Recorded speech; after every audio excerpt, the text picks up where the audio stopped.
Good evening. Welcome to the public meeting of the Rochester Community Schools Board of Education. On behalf of the entire board, we are grateful to serve this community. I would like to invite Vice President Kevin Beers to please lead us in the Pledge of Allegiance. Kevin. Thank you, Kristen. I pledge allegiance to the flag of the United States of America and to the republic for which it stands, one nation, under God, indivisible, with liberty and justice for all. Thank you, Kevin. And again, welcome to those with us on Zoom and those watching on YouTube Live to our meeting. Due to Michigan's stay-at-home, stay-safe executive order, this meeting is being held virtually. As with all meetings, I will start by reminding those in attendance that this is a public meeting of the board. It is not a public hearing.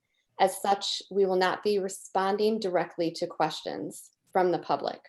However, as with all meetings, we have several ways that you can participate. You can submit a request to speak at the start of our meeting. That form is on our website under our Board of Education page, and tonight we have one citizen who has requested to speak. We also have time for public comments after every action item on our agenda. If you would like to speak, please click the raise hand button in Zoom. I will unmute you when it's your time to speak, and please be prepared to fill out a short form in the chat with your name so that we can include your comments in our formal minutes. Finally, we will take public comments at the conclusion of our meeting. Again, please raise your hand in Zoom to be called on, and we will follow that same process. We ask that you keep your comments to 3 minutes, and I will remind you when you have 30 seconds remaining. When addressing the board, please state your name and your relationship to the district.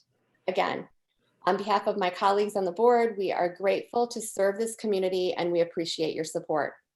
Our first item on the agenda is the roll call, and tonight all members are present here on Zoom. And next I'd like to turn it over to Dr. Shaner, who has a few words to say. Dr. Shaner. Thank you, Madam President. 18 years ago last Friday at 8:46 a.m., a Boeing 767 slammed into the North Tower of the World Trade Center. This began a cataclysmic chain of events that led to 2,977 souls lost and literally thousands injured. Since the time of these attacks, over 10,000 people have had related health problems from the aftermath. Just ask that we take a moment of silence and remember what happened 18 years ago, and not only keep those lost in our hearts and our prayers, but also think about those that are suffering as a consequence of those horrible actions. So please, let's take a moment of silence.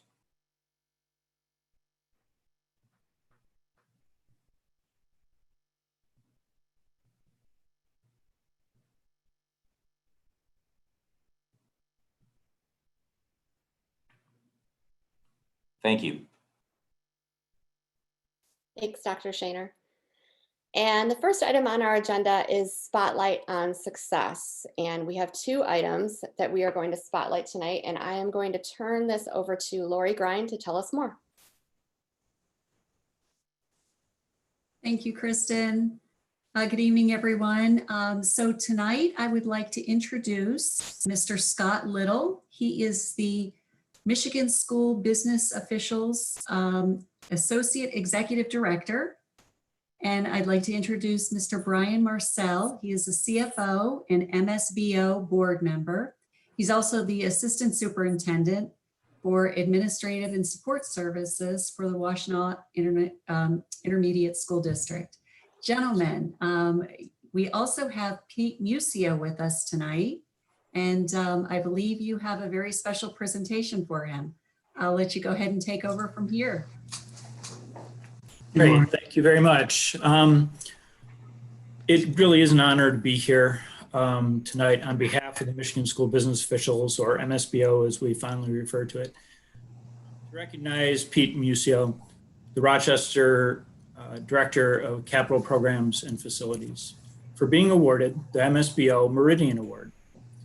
I'm joined tonight, as you mentioned, by Scott Little, who's going to help me recognize Mr. Musio.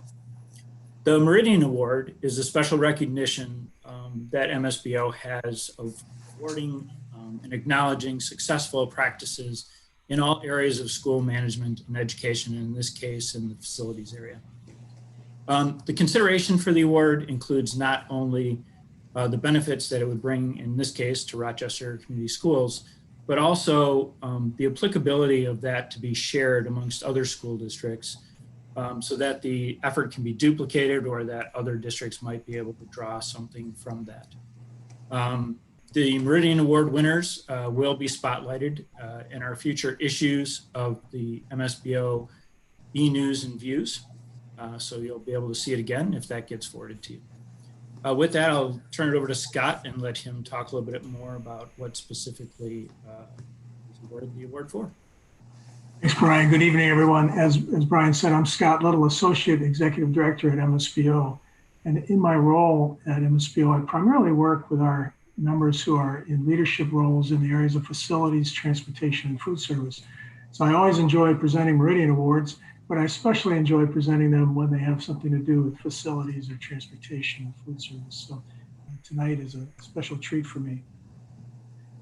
You know, we had a very diverse group of members who acted as judges for all of our nominations for the Meridian Awards this year. And, you know, both from finance, facilities, geographically diverse across the state, and they all absolutely recognized Pete's efforts as worthy of the award. So that's awesome. You know, school facilities have become incredibly complex over the last couple of decades, between building management systems and upgraded HVAC systems and just all the technology that's going into buildings now really requires a skill set that maybe wasn't required a couple of decades ago.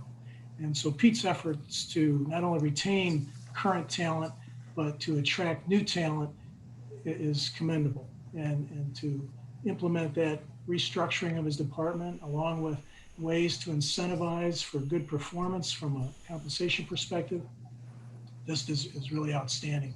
So it is absolutely my privilege and honor to present Pete with the MSBO Meridian Award of Excellence for his restructuring of his maintenance department. So congratulations, Pete, and thanks for the opportunity to be here. Oh, great. Thank you very much. I did get this wonderful package here in the mail. Oh, that's right. We sent You sent it to me, so. Yep, good. So you have that along with a check went to the district as well. I don't know if you can see that or not, but it's kind of hard to see with the glare, but yeah. So thank you. I'm honored, and please accept this award on behalf of our facilities management department. And although my name's on the award, this was kind of a collaborative effort between facilities staff, administration, our facilities maintenance staff, and also the AFSCME local that represents the facility staff. So it was a collaborative effort to help kind of put this whole thing together. But thank you very much. Appreciate it. Congratulations, Pete. Yeah, thank you. Congratulations. Thank you again for the opportunity to be here. Thanks so much, Scott and Brian, and congratulations to Pete. It was work well done. I'm glad that we got to honor you. Good job. Yep, thank you. We have another item under Spotlight on Success. We sure do. So at this time, I think it might be easier if we just brought everybody on board that for this next presentation, starting with the Rochester Community Schools Foundation Director, who is Joanne Baydoun. I'd also like to welcome Mary Jane Cosgrove, Ms. Shelby Desjardins, Mr. Aaron Mize, Ms. Andrea Pajek, Mr. David Ureg, and Ms. Amy Wu. Joanne, at this time, I'm going to hand it over to you.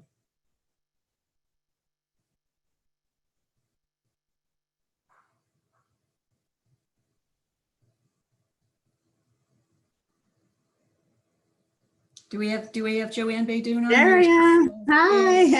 Hey, Joanne. Hello. Can you hear me? I'm not sure. You're on. Okay. Good evening. Thank you for allowing me to take a moment to spotlight some excellence within our schools. Again, I am Joanne Baydoun, the director of the Rochester Community Schools.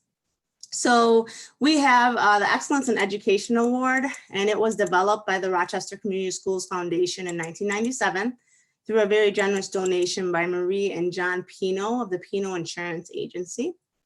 Although Marie and John have retired in 2016, their daughter and the principal agent now of Pino Insurance Agency, Michelle Beidlecheese, has elected to continue this amazing tradition. So the Education Excellence in Education Award has been sustained over 20 years and has contributed to over $60,000 now donated to our staff to support our students. The Excellence in Education was also recognized every year to the staff for exemplary performance throughout the district. Awards are usually given to the recipients to purchase materials or services which will enhance their classroom or facility or building. At this time, I'd like to recognize and graciously thank Michelle of Pino Insurance Agency for keeping this legacy going strong and continued support for the schools. Thank you. Not sure if she's on here. So with a quick transition to remote learning at the end of 1920 school year, our presentation of the Excellence in Education Award was postponed. This makes tonight's presentation a little bit more exciting. The foundation is honored to announce the Excellence in Education Award winners that were selected from a record-breaking 104 submissions that were received from the community members, family members, co-workers, and students. It was a pleasure reading every single one of the submissions, and it was very difficult to choose. 6 winners were selected, and each winner will be receiving $500 to be used within their schools, within their classrooms, towards their students or school-related project. We are surprising our recipients tonight with the award. So the names are going to be announced in alphabetical order with a little summary of what defines them. So please join me first in congratulating Miss Mary Jane Cosgrove. She is the technology facilitator for the district. Mary Jane is truly an example of ideal customer service and team player. She was acknowledged for her exhibiting professionalism, whether working with a classroom teacher, a student administrator, or a colleague. She is respectful to everyone she encounters and contributes in every meeting, all while ensuring all timelines are met. Thank you and congratulations, Mary Jane.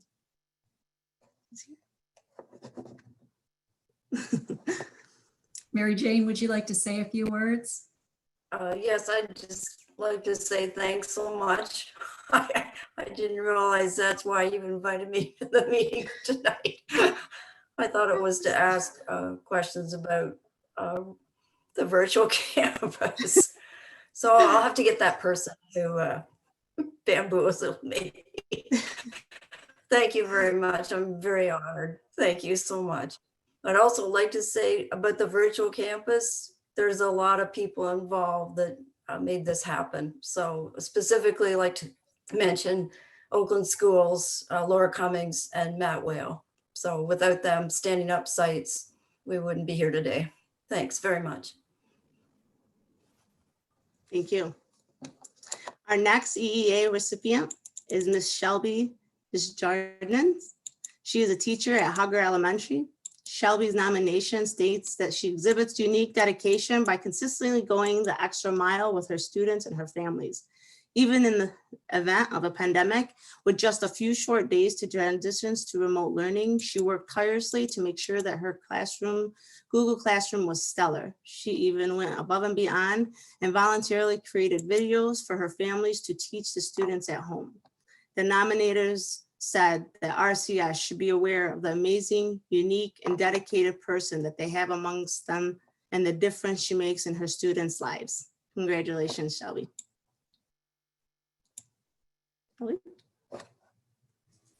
Shelby, would you like to say a few words as well? I'll just say thank you. I'm also surprised. I thought I might be in trouble when I received the notice to appear. I wasn't sure, but thank you very much. That's very kind. I very much appreciate it. Thank you. Welcome. Congratulations. We are pleased to announce Mr. Aaron Mazie, teacher at Stoney Creek High School, as the next recipient of the EEA Award. Aaron was acknowledged for being a mentor figure who helps students achieve their goals by providing advice, support, and guidance. As a teacher and a coach, he balances extracurricular duties with his academic and personal life, always making time to meet and address his students' needs. Mr. Mays was always described and also described as the perfect example of the RCS strategic plan embodied through a teacher. He transcends the traditional teaching model and seeks to tailor his style to suit not only those who are able to learn visually through notes and diagrams, but also those with audible and technical preferences. Congratulations, Aaron. Thank you very much. Also very surprised, but honored and humbled. So I thank you. You're welcome.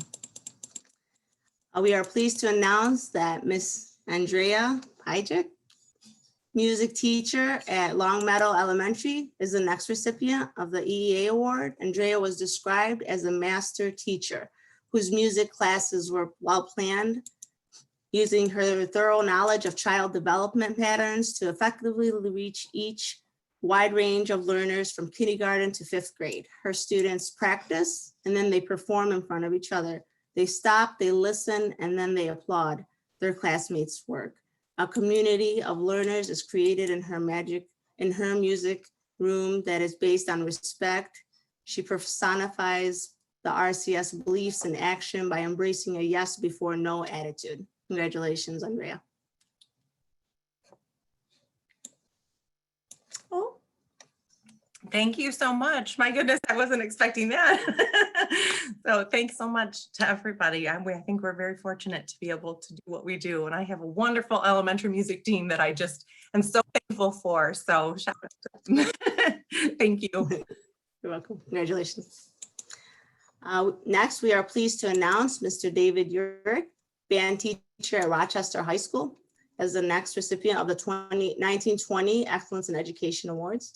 One nominee said that Mr. Urick's interaction with his students were always focused on commitment and drive for excellence, promotes solid work ethics and confidence within his students. His goals are planned out ahead of time, continuously met. It's also important to mention that David's interaction with the band parents of his students provides the necessary support to make their students successful. Congratulations, David. Well, thank you so much. This was a surprise, like some of the other folks were saying. I got the email to attend and I got all nervous, like I forgot to do something as I was in curriculum night videos ready and everything. So thank you, it's an honor. And we just have a great music team, like Andrea was saying. And I had a student teacher in the fall, Scott Wojciech, or sorry, in the spring, that was a huge process as well. So thanks to Scott and our music team. Congratulations.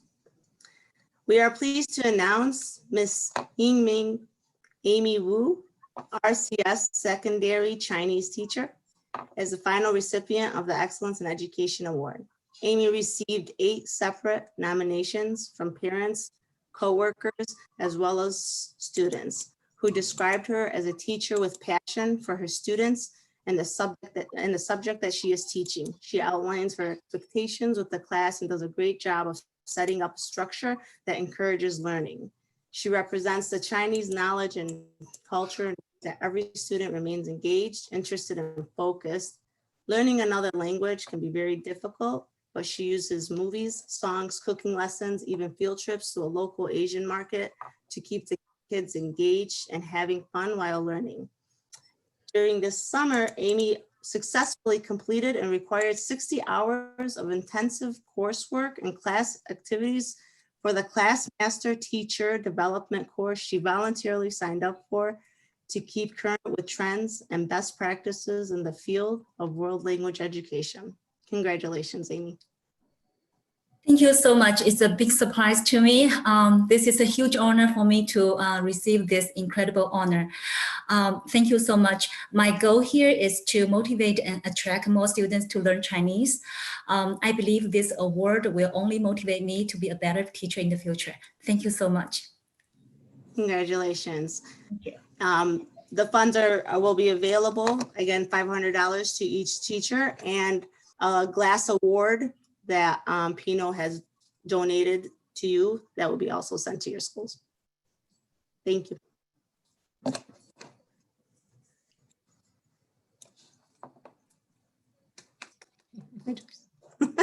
Thanks so much. Appreciate it. Is that is that a wrap on the Excellence in Education 2020 award winners?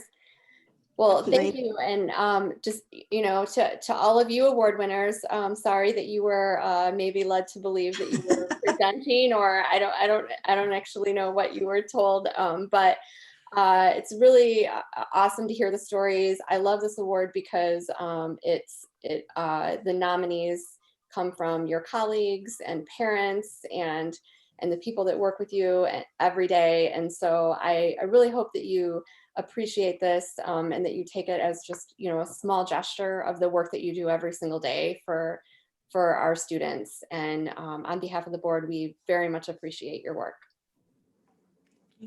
Yes, congratulations. Thank you so much. Thanks. All right, and just verifying those are that were wrapped on the Spotlight on Success, correct? Great, thank you. All right, so we will get on with our meeting, and next up is communications. And the first item is Secretary Michelle. If you can let us know what communications have been received from the community to the Board of Education. Good evening. Yes, the Board of Education received 72 emails since the deadline from the prior meeting up until the deadline for this meeting.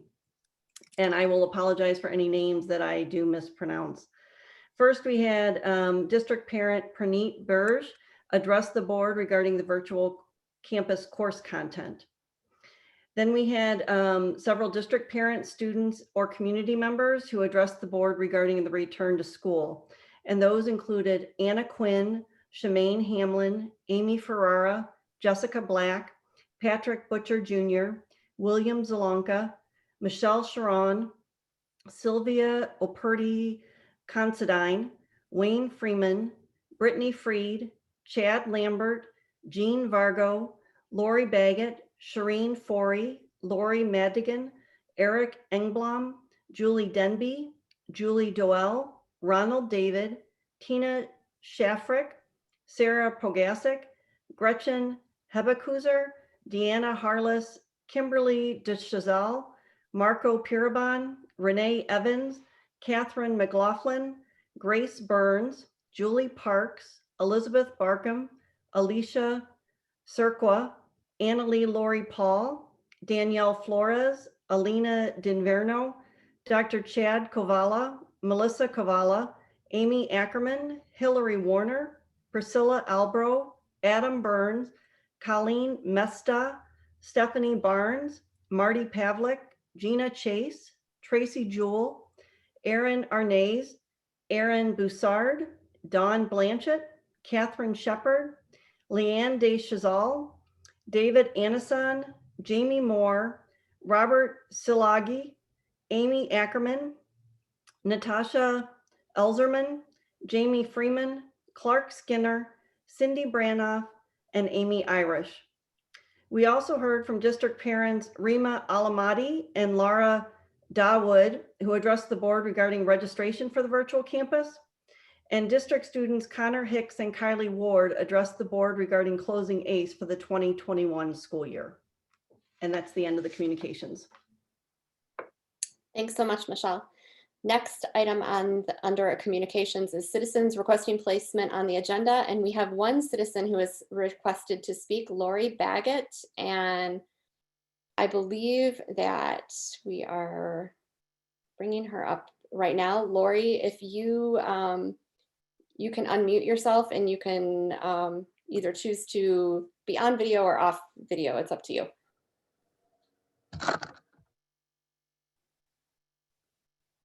Hello, good evening. Thank you. Let me just, it's my screen here. Can you hear me? We can hear you, but I feel like, just say a few words again. I feel like you're going in and out. Okay, can you hear me now? Yeah, we can hear you. Okay. Thank you for having me, and I'm going to be real quick. I know I only have 3 minutes, so just wanted to let you all know, on August 5th, I was asked to be a part of a group called RCS Parents for In-Person Education. To date, there are over 1,600 members in our group, and I am representing them tonight. Everything I say is a common theme and consensus among our group in regards to the school district and the decision for remote learning. So my statements are not just my own. The common concerns that we have as a group is that decisions are being dictated to us with no real method and no real request for input from us.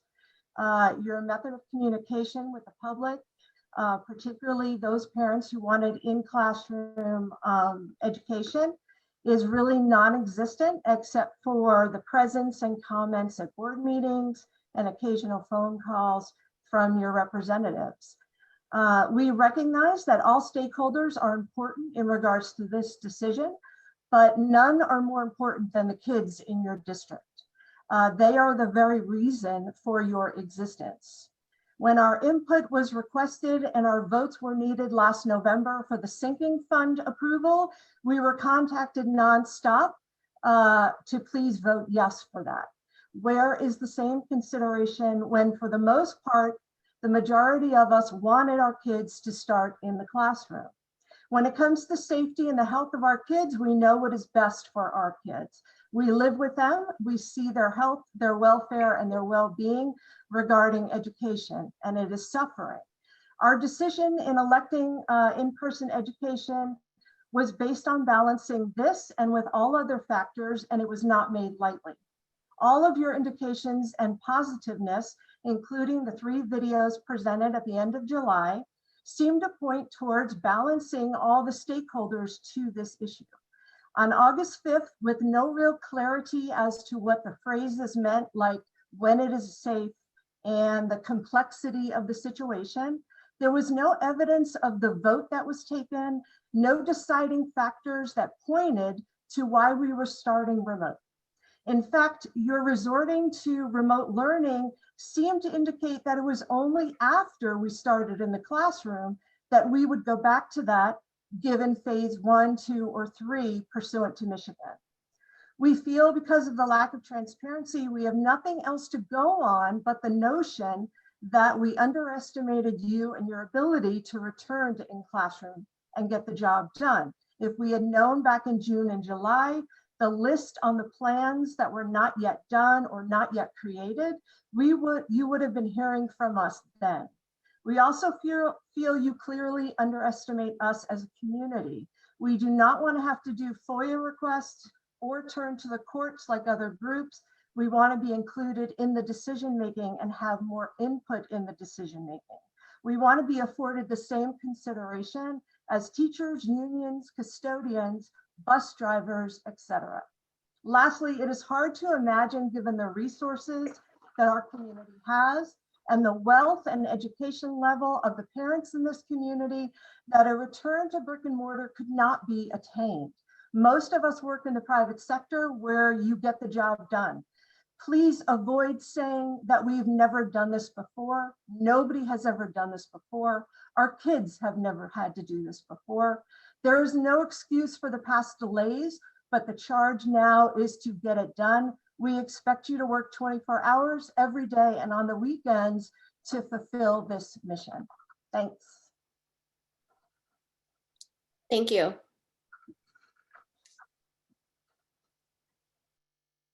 Next on the agenda is members of the Board of Education. Board members, do you have any communications that you wish to reference?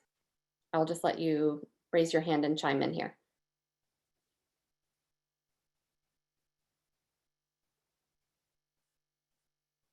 All right, seeing none. Next item on the agenda under communications is PTA Council update. And for that, we have Lisa Roscoe here with us. Lisa, if you want to unmute yourself and join to tell us about the PTA, oh, there you are. Tell us what's going on with PTA Council, Lisa. Good evening. I'm Lisa Roscoe, President of the Rochester Community PTA Council. I would like to introduce my council board. Jamie Rawcliffe is my Vice President. Jennifer Wilson is my Vice President of Membership. Emily Stowe is my Secretary, and Nikki Stringer is my Treasurer. PTSA Strong was the theme for our first leadership evening, which was virtually held on September 10th with 75 plus participants. Thank you to Kristen Bull for representing the Board of Education and speaking that evening.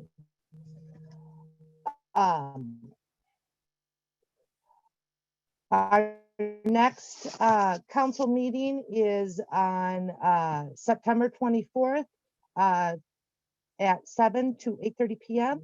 Our October meeting is October 15th at 7 to 8:30 p.m. And our final council meeting is November 19th from 7 to 8:30 p.m.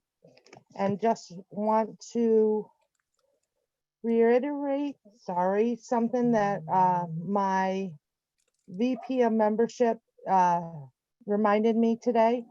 Maybe a reminder that now more than ever, we need parents passionate about advocating for our kids and teachers. So become a member at your assigned school, whether you are remote or virtual, and please donate so you can support your PTA so that they can bring amazing programs and run educational and fun committees for our kids and school committee, regardless whether you're remote or virtual. Thank you.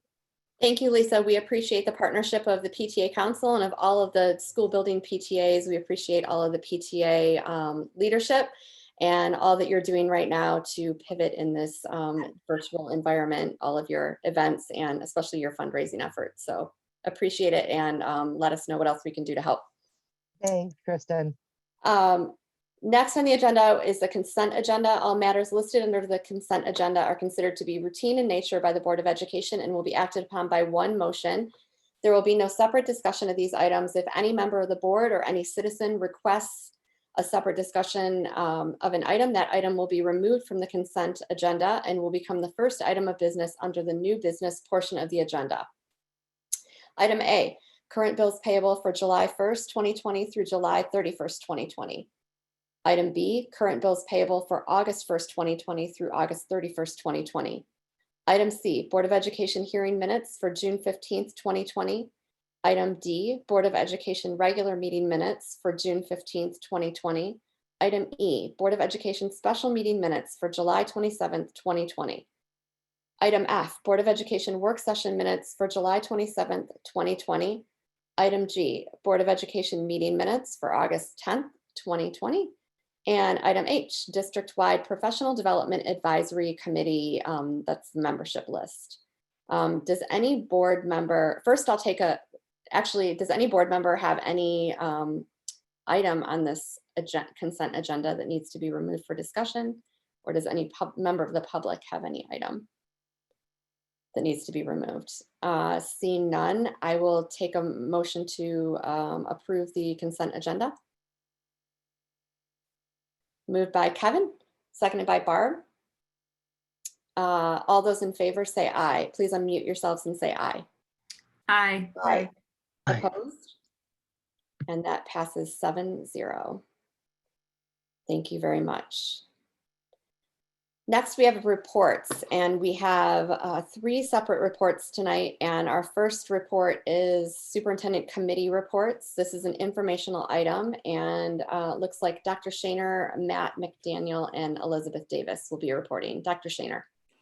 Thank you, Madam President. On August the 20th, the Superintendent Steering Committee met and we discussed the budget, the district budget, as well as the lack of a state budget. On September the 10th, 2020, the Superintendent Steering Committee met and we again discussed the budget. We continue to discuss back to school plans and public health. Thank you. Thank you. And Matt. Good evening. The Superintendent's Business and Operations Committee met on August 18th and reviewed possible assumptions for the first amended budget of the current fiscal year. Thank you. Thanks, Matt. Beth Davis.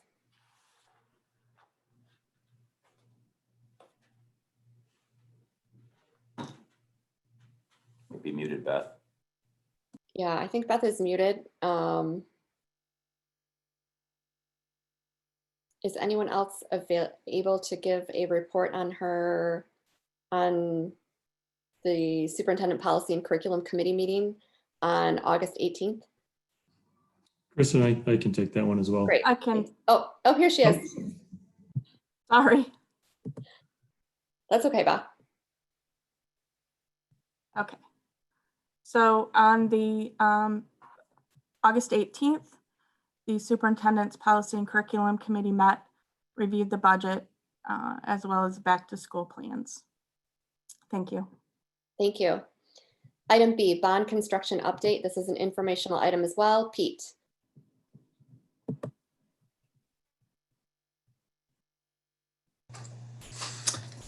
Hello again. There's some slides. I don't know if Christina, if you have those, you can pull up and I can walk you through those. Okay. So this is kind of just a status update of kind of where we're at today. So if you want to go to the next slide. This is just a summary of the current projects, where we're at, when they started, and the approximate cost. So as you can see, most everything's wrapped up or wrapping up. The only project we have left to wrap up is University Hills, except for the other schools just have a few minor punch list items and things we're wrapping up currently. So University Hills will be complete probably around mid-October. And then I think we're scheduled to move them in the first, I think the 2nd or 3rd of November, early November. Next slide. So Brewster Elementary, just as a reminder, this is kind of the scope what we did. New secured entrance. We redesigned their drop-off loop in front of the main entrance there. They had a lot of backup issues, so we increased the stacking and along through the parking lot. Media center, new partition between the gym and cafeteria. We upgraded their playground, re-asphalt the parking lot and driveways. The kitchen got a new freezer, walk-in cooler freezer, and similar to Hugger and Musson, a 20,000 square foot addition. And then the the technology upgrades that we've done in all the buildings as well were incorporated in that project. And these are some of the after pictures. They moved in and actually moved them in June into phase 3. Was completed at the end of May, and we ended up moving them in or shifted everything around to their final locations in June, like 3rd week in June. So they're all set. Landscaping was put in about a month ago. Next slide. University Hills. So phase two and 3 were completed. Phase 2 completed in April, and then we're on phase 3 currently right now. So that's the one that will be completed in October. And the scope was very similar to what we did at Brewster. New secured entrance, completely renovated media center, upgrades to the playground, re-asphalted their parking lot, renovated all the bathrooms. Again, their kitchen received a walk-in cooler freezer, the technology upgrades, and same thing, they got a 20,000 square foot addition. So currently the phase 3 consists of the 2nd floor of the original building. And the landscaping was just completed about a week ago there. So these are just some phase 3 pictures and an early picture. They didn't have really a paved exterior play area. So we created one for them in the back of the school. That's what that picture is on the lower left. Next slide. Reuther. Here again, there we the majority of the work was the replacement of the asphalt in the parking lot. Beyond that, we had ceiling and lighting replacement in the main corridors, the cafeteria, and the gym. They got all LED lighting, completely renovated the media center. They had some classrooms that were upgraded with new paint and flooring. The outdoor track was resurfaced. We stripped and refinished the gym floor. They got new bleachers. In their Aux gym, they had leaking windows, and we replaced all the windows in the Aux gym. And we resurfaced the flooring and polished the concrete in their STEM classroom, and upgraded the building alarm system. And same thing throughout. The technology upgrades were completed as part of this project. Next slide. So there's just highlights, kind of colorized. It's hard to see the colors, but these were all the areas of the school that were touched during the renovation. The colors represent different scopes of work. So we touched most of the school on the inside, and these are just some photographs. So you see the new floor, the new bleachers, media centers, lower left, and one of the computer labs on the lower right. So they're very happy there. Van Hoosen renovation there was very similar to the renovation at Reuther. Parking lot and sidewalk replacements throughout the campus. Ceiling and lighting in the corridor and gym and the cafeteria. Completely renovated the media center. Here the same thing there. We did some classroom painting. We provided them an asphalt play area, which they never had before for basketball and outdoor games. Refinished the gym floor, new gym bleachers.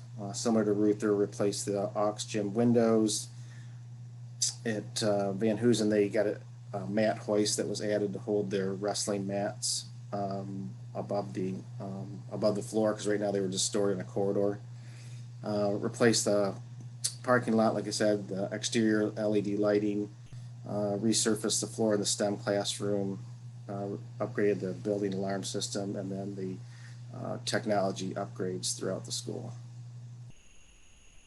And here again, there's this fairly similar in scope and showing all the areas that were touched as part of the bond renovation. Next slide, and here's the pictures there. So upper right, the media center, or upper left. Upper right is their new gym floor. Lower left is their STEM classroom, showing the polished concrete flooring that we did. And then the cafeteria was, they got new flooring completely in the cafeteria and refinished the stage floor and was painted, and they got new cafeteria tables. Next slide. Stoney Creek, here again, we're just wrapping up some minor punch list items and programming of some of the building automation system for the new rooftops. So here again, we replaced the rooftop air handling systems. About 70% of the existing systems were replaced there. Replaced all the asphalt parking lots. Replaced a number of areas of concrete that were heaving and cracking throughout campus. All the corridors received new lighting. Media center was completely renovated. We did some painting of the corridors. The stairwells were renovated, so they were painted. We added new stair treads, and they got new flooring and completely painted throughout. New site lighting in the parking lots. It was all LED. Replaced the stage curtain in the auditorium. We renovated the main office, similar to what we did at Rochester High and Adams. We did some exterior door replacement, installed walk-off carpeting at the main entrances, and the standard technology upgrades throughout. And these are just some of the pictures that were taken. The media center is the upper left. The picture on the upper right are just some of the air handling units that were delivered.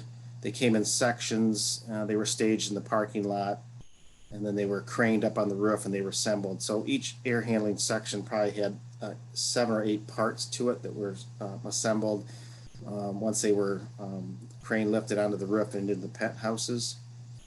The lower left is the renovated main office area, and then the lower right is just kind of the scaffolding that was set up in the stairwells to paint all the stairwell areas and replace all the stair treads throughout the stairwells. Next slide.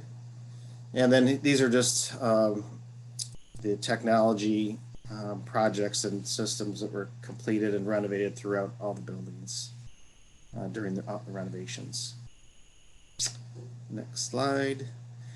So as part of this project, we participate in a utility energy savings rebate program. Both Detroit Edison and Consumers Energy have programs that incentivize you to conserve energy. So as we put in new LED lighting and different energy saving upgrades, whether it's building controls, new, more efficient heating and cooling units, we submitted rebate applications to those two companies, and to date we've received about $317,000 in rebates back from them. And we're still waiting. That's through the 2019 projects. So I still have the 2020 projects, which is the ones I just reviewed: Brewster, U Hills, Stoney Creek, Reuther, and Van Hoosen. Next slide. So just a budget summary. So the top part shows the total of the $185 million that was approved in the two bond series. And the current bond budget to date, we've spent through August $159 million. So we have about $26 million left to complete for the project. And I believe, Matt, correct me if I'm wrong, but we have until 2022, May of 2022, to spend the Series 2 bonds. I think we have 3 years to spend down that money.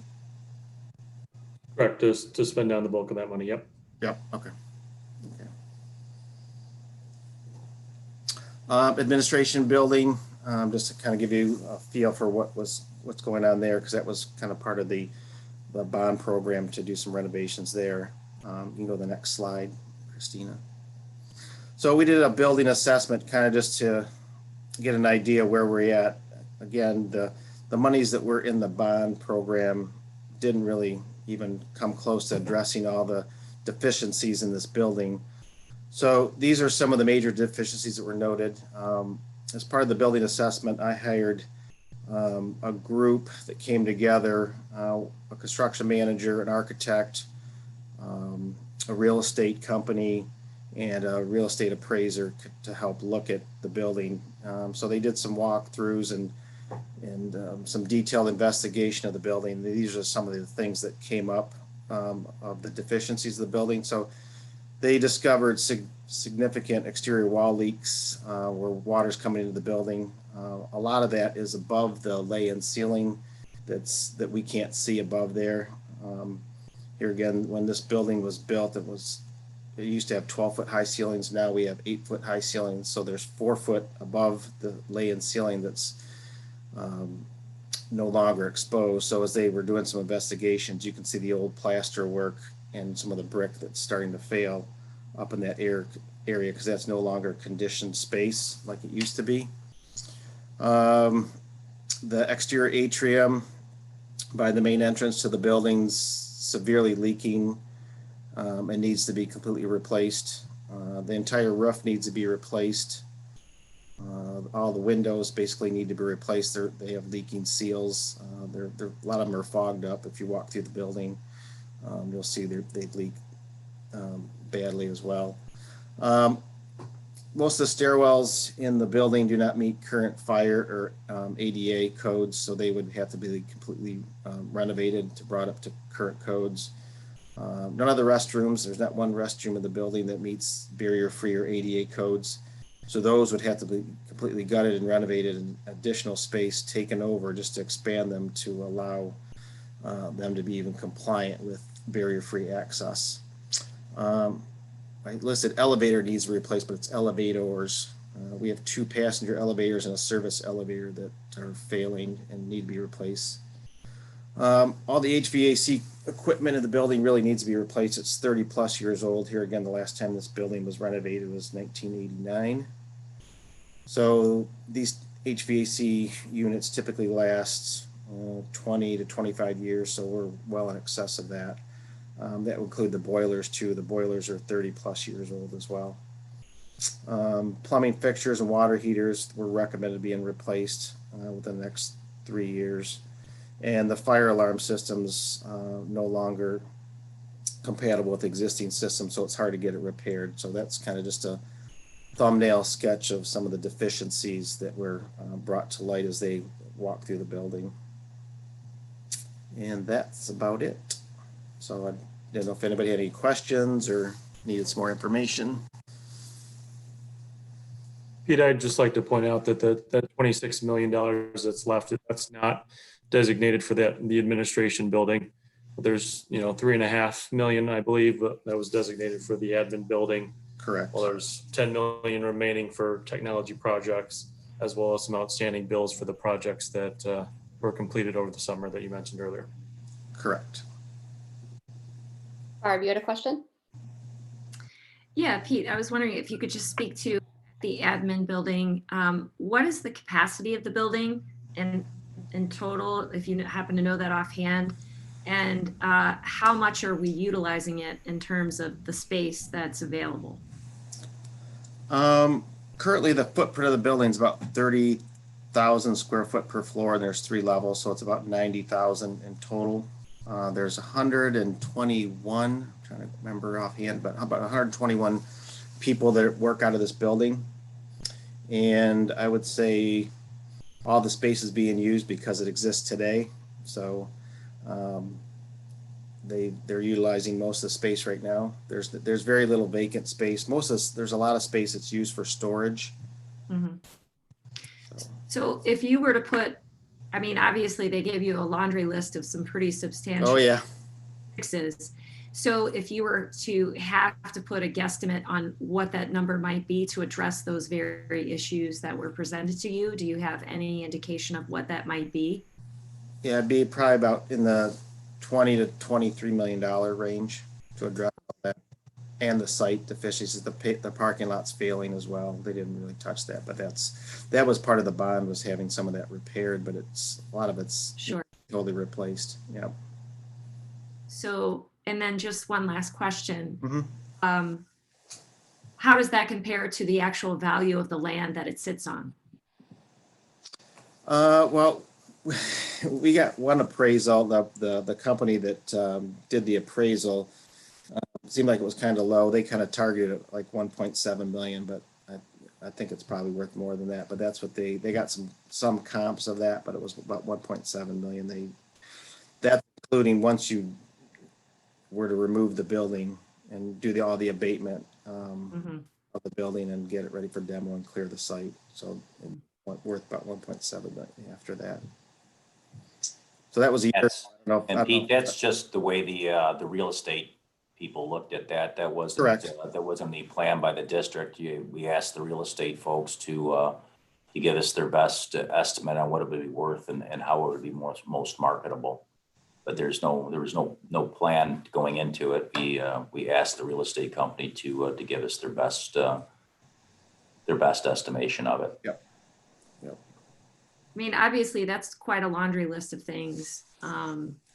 And you have employees that are occupying the space. I mean, how much longer do you think? I mean, I hate to say, how long can it hang on? But well, Pete, if you don't mind, if I can jump in again, one of the things that we're constantly planning on is where to make an Apollo 13 reference, where the LEM would be if this building failed, because the HVAC system in this building is to the point where skilled tradespeople are making parts for it and getting parts from other places. And at some point, it's going to fail to the point that we cannot replace it. Some of you maybe remember 3-4 years ago that the air conditioning failed for almost the entire summer. It was a very, very hot summer. We had to bring in R2D2 looking portable air conditioners to cool the building, and it got so hot at some point that we couldn't have employees in the building, particularly ones that had some medical fragility. Yep. So all those, and most of the units that control the heating and cooling in this building are unfortunately above the ceiling. So as Dr. Shaner knows, his failed. We had to replace his, and it's removing a big section of the ceiling, taking the big unit down, and then lifting a new unit, resecuring it. So there's a lot of work to it. And then those are heat pumps, and there's 83 of those throughout the whole building. that need to be replaced. And they're all above the ceiling, hidden above the ceiling. So Pete, Scott Muska here, just wondering, you know, is the juice worth the squeeze here? Then we've put 20 or $30 million into a place like this, and how long does it hang on, and the cost of time and all that, and versus going somewhere else, taking that same money and maybe a sale and doing something else. What do you think? Part of the issue is here again, you have an old infrastructure that was never built as an office building. We use it as utilize it as an office building. It was never built as an office building. It was built as a school, so we kind of modified it to fit an office environment, but it's very inefficiently laid out. The corridor system is very efficient. So as you look at the building, there's a lot of wasted space.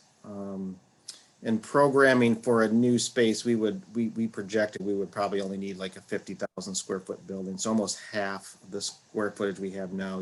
You wouldn't have to duplicate a 90,000 square foot building. It would be a lot smaller and more efficiently used. Got it. Thank you. Mm-hmm. So we just wanted to provide the board with an update as we start to near the end of our bond projects, and just really provide you an opportunity to give some thought to the condition of this building, and at the board's pleasure, we can consider to bring forth some other options.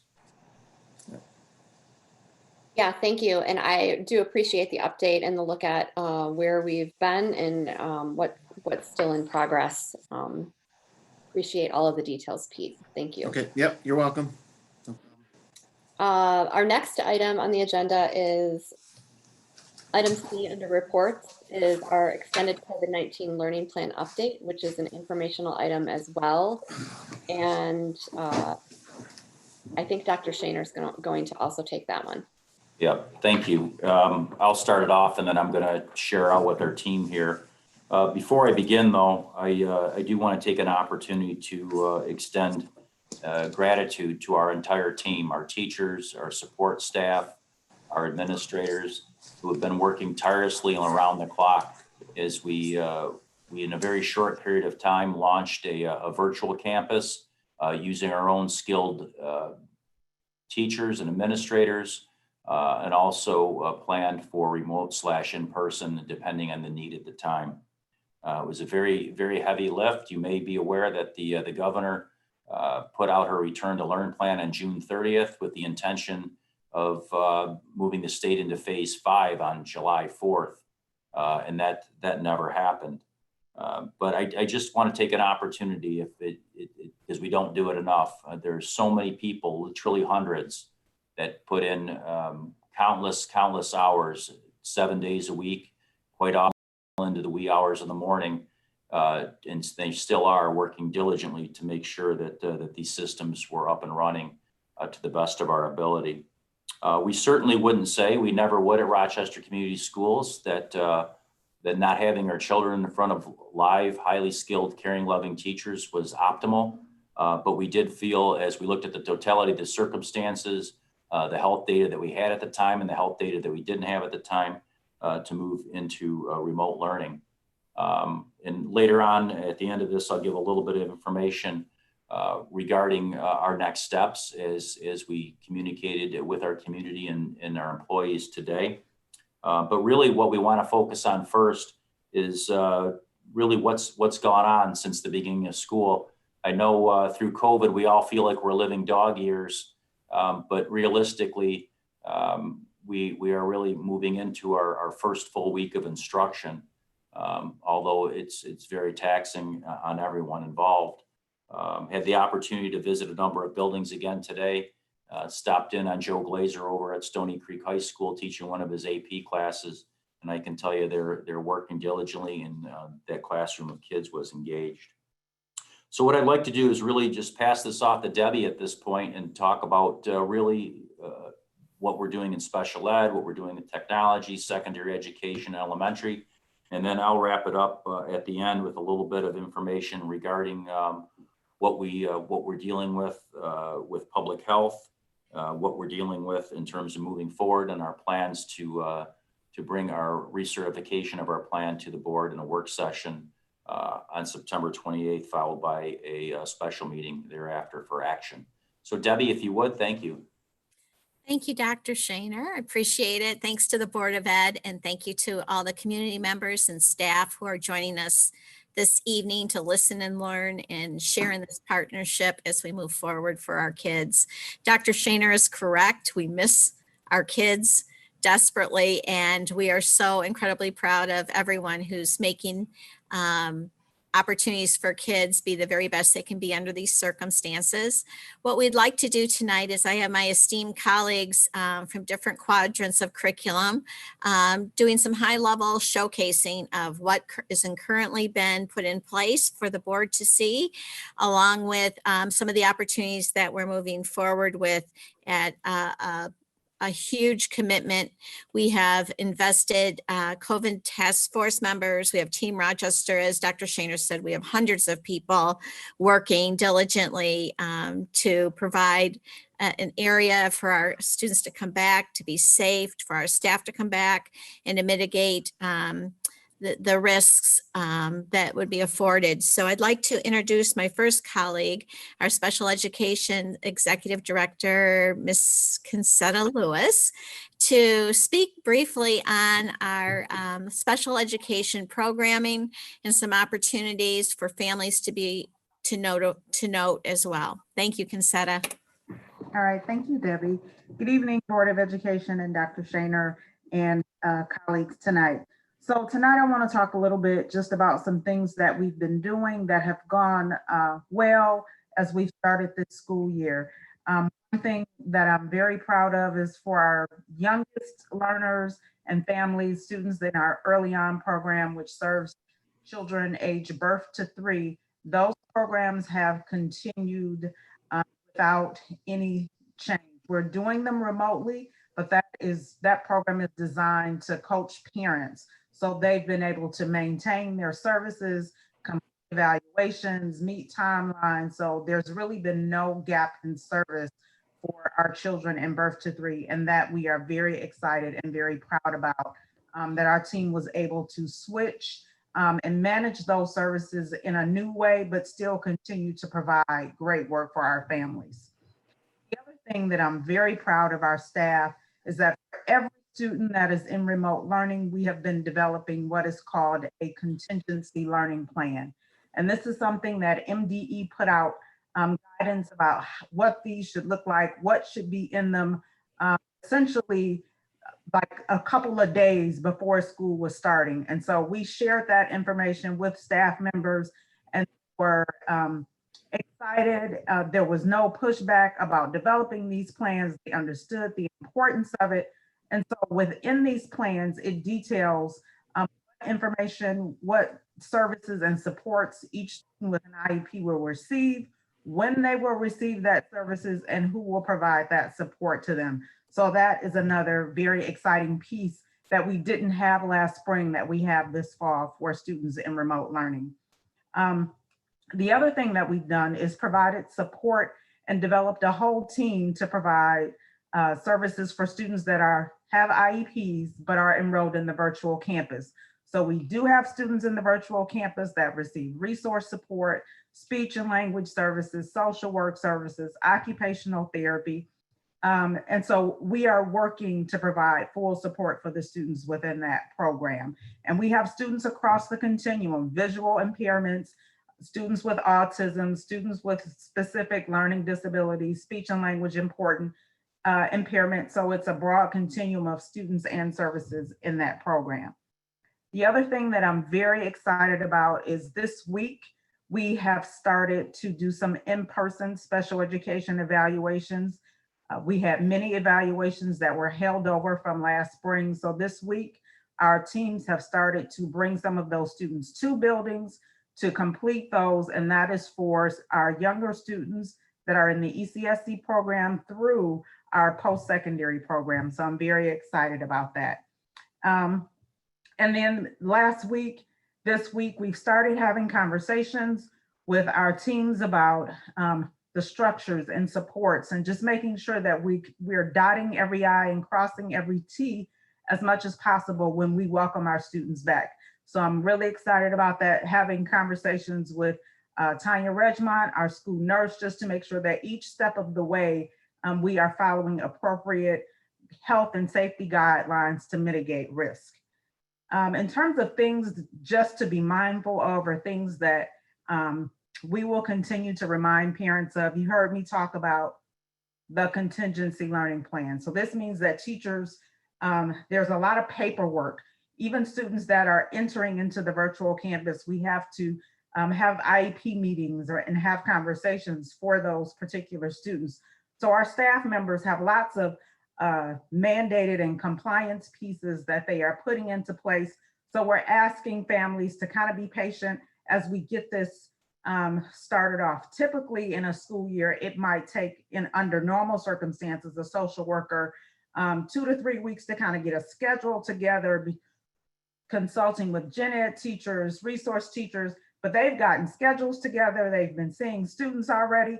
But please be patient as we work through this. There might be some changes. So I think that's just something to think about. And then the other one, I know that Matt and Dana will appreciate this, is that there might be some additional costs associated with the things that we need to do in terms of having additional supplies, especially when we think a lot of our students require certain sensory materials, and those items are very personal to them.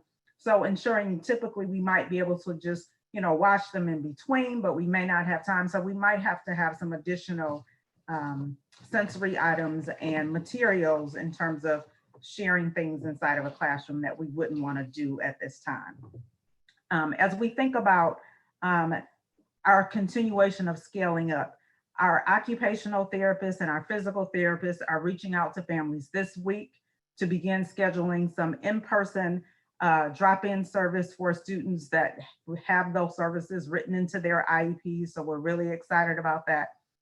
We've been consulting with other districts across the county, understanding some of them, they're working on similar patterns to us. I don't believe that anybody is just fully back, even though they have little pieces. Some are starting this week, some are starting next week. So we are all kind of on that same path. And so we're continuing to consult with them. Again, we are working and bringing those small groups of students back into buildings. I had conversation today with the building principal about, excited, ready, and welcoming to bring students back. So we are looking forward to this. The other thing is that when we come back in person, even though we'll be back in person and we're all looking forward to it, we also have to adjust to what the median state of normal will be. And I say medium because the end result, I think we'll have a new normal, but even this isn't our new normal. That will be something else. But just understanding that things will look different for students. We were having a meeting today and we were talking about speech services, and one of my team members said, oh, my daughter, gets speech services. Let me check and see what happens, when they're in speech. I don't know if this is at a private at Beaumont Hospital. Are they wearing masks? So they reached out, contacted the individuals, and found out that both the child and the therapist was wearing a mask during the speech service session at Beaumont Hospital. And so not quite sure exactly how much, what level of service and support. So it's some, but it's not going to be the exact same that we've been used to. So we may have to expand what our expectations might be for outcomes, even for students, given our current circumstances. And we've been working, just making sure that we have appropriate PPE for many of the situations that happen inside of our classrooms. So we have gowns, we have face shields to wear in addition to masks. We're working on humanity shields. So we have lots of pieces of PPE to support that work, because social distancing with many of our students is not something that we would be able to do. So we want to make sure that we have the appropriate protective equipment for students and staff. And then we will continue to provide training for our peer professionals. And we are continuing to have open communication and dialogue with our parents. So tomorrow night, my team and I, we're doing a session for parents, and it's just an update for the things that we know at this time, to let them know if there are things that maybe we still don't have the answers to, we haven't forgotten about them, we're working in that direction. So it really is just a means to make sure that we keep those lines of communication open between our department and the parents. And that is all. I'm not sure, do I hand this back to Debbie? Thank you, Consetta. I appreciate that. And I look forward to that conversation tomorrow night with your parents for those updates. And we appreciate the questions that are coming in and the care and concern and compassion that we have to make this a nice transition. So thank you. I'd like to turn this over to my esteemed colleague, Elementary Executive Director Corey Heisch, to give us an update on elementary. Thank you very much, Mrs. Fragamini. I'd love to echo a lot of what Consetta just shared with us, especially with regards to the pride and the effort and the energy that has gone into very unique circumstances to get the year started for our youngest learners. So one of the things that was unique to the start of this school year was we started back with a welcome back wave where we welcomed families and staff on campus in a socially distanced and risk mitigating way with signs and horns and just cars pulling back through the campus parking lots. I was able to attend several that day, and it was extremely uplifting just to see those connections being formed in non-traditional ways. Dr. Shaner had mentioned our virtual campus, and just to put some perspective on the scope of what we have, and I'm just speaking TK through 5, we have almost 1,800 students right now that are actively engaged as students within the RCS virtual campus. And that involves 62 of our TK through 5 teachers that last year were in their traditional brick and mortar setting that are transitioning to the virtual campus and really learning what that's going to look like and building what that is going to look like for students across the district. The scope is really impressive when you look at it. I had the ability to go over the other day and help get materials ready for the material pickup for those families tomorrow, and to see what 1,800 math journals looks like when it's spread out across 6 tables is really something. Speaking of material pickup, we had a great and busy day in our traditional neighborhood schools this past Wednesday, where we had a material distribution, the first, and to get the initial materials that our students needed to support the temporary remote learning that they're in. And we also held a curriculum night. We had a virtual curriculum night. It put a kind of an expedited timeline on our staff and our administrators and in our community as well, because we still had some families determining what they believe is going to be the best learning environment for their child this school year. But we felt it was important to get what we know is right about our district in this exact moment. The most right thing we know is we have great teachers regardless of environment. So to make sure that we were allowing our families to connect with their child's teacher very early in the school year was important. And I just am extremely proud of our staff for pulling together to make sure that those events were happening so quickly in the school year. On the teaching and learning side, the state has mandated that we do a benchmark assessment within the first 9 weeks this year, regardless of what environment the students are learning in. Not a huge shift in terms of what we're asking our elementary students and staff to do with regards to what tool we're using. We're using the iReady, which is a diagnostic that we've used the past few years. However, it is unique that we're asking our students to take this in the remote environment. We could have waited. 9 weeks seems long on paper, but when we start talking about the excitement of scaling up to get back to where we want to be with in-person instruction, we didn't want one of the first things that we were going to ask our kids to do with everything else that we're going to be tasking them with, to sit back down in front of a screen and take a diagnostic while they're learning all of these new routines. So certainly not the most ideal. However, based on the timing and the things that we want to spend our energy with, we felt it was important to take advantage of having this available in the remote environment. We've had some hiccups. We're working through them, thankfully, because we have such wonderful administrators and teaching staff and families that are producing content as we learn something new that we can share out. And the last thing that I would just like to reiterate, and Consetta hit on it a few times, is just the excitement to work collaboratively about how we can scale up to in-person instruction, especially with our youngest learners. When we think about temporary remote learning in elementary, we certainly know it's not always ideal. It's certainly not a one-size-fits-all, but to be able to enthusiastically engage all of our stakeholders to get students back to in-person instruction is something that we're very much looking forward to. And I will turn it back over to Mrs. Fragamini. Thank you, dear sir. I also just want to share for families that are watching this and for the board to be aware.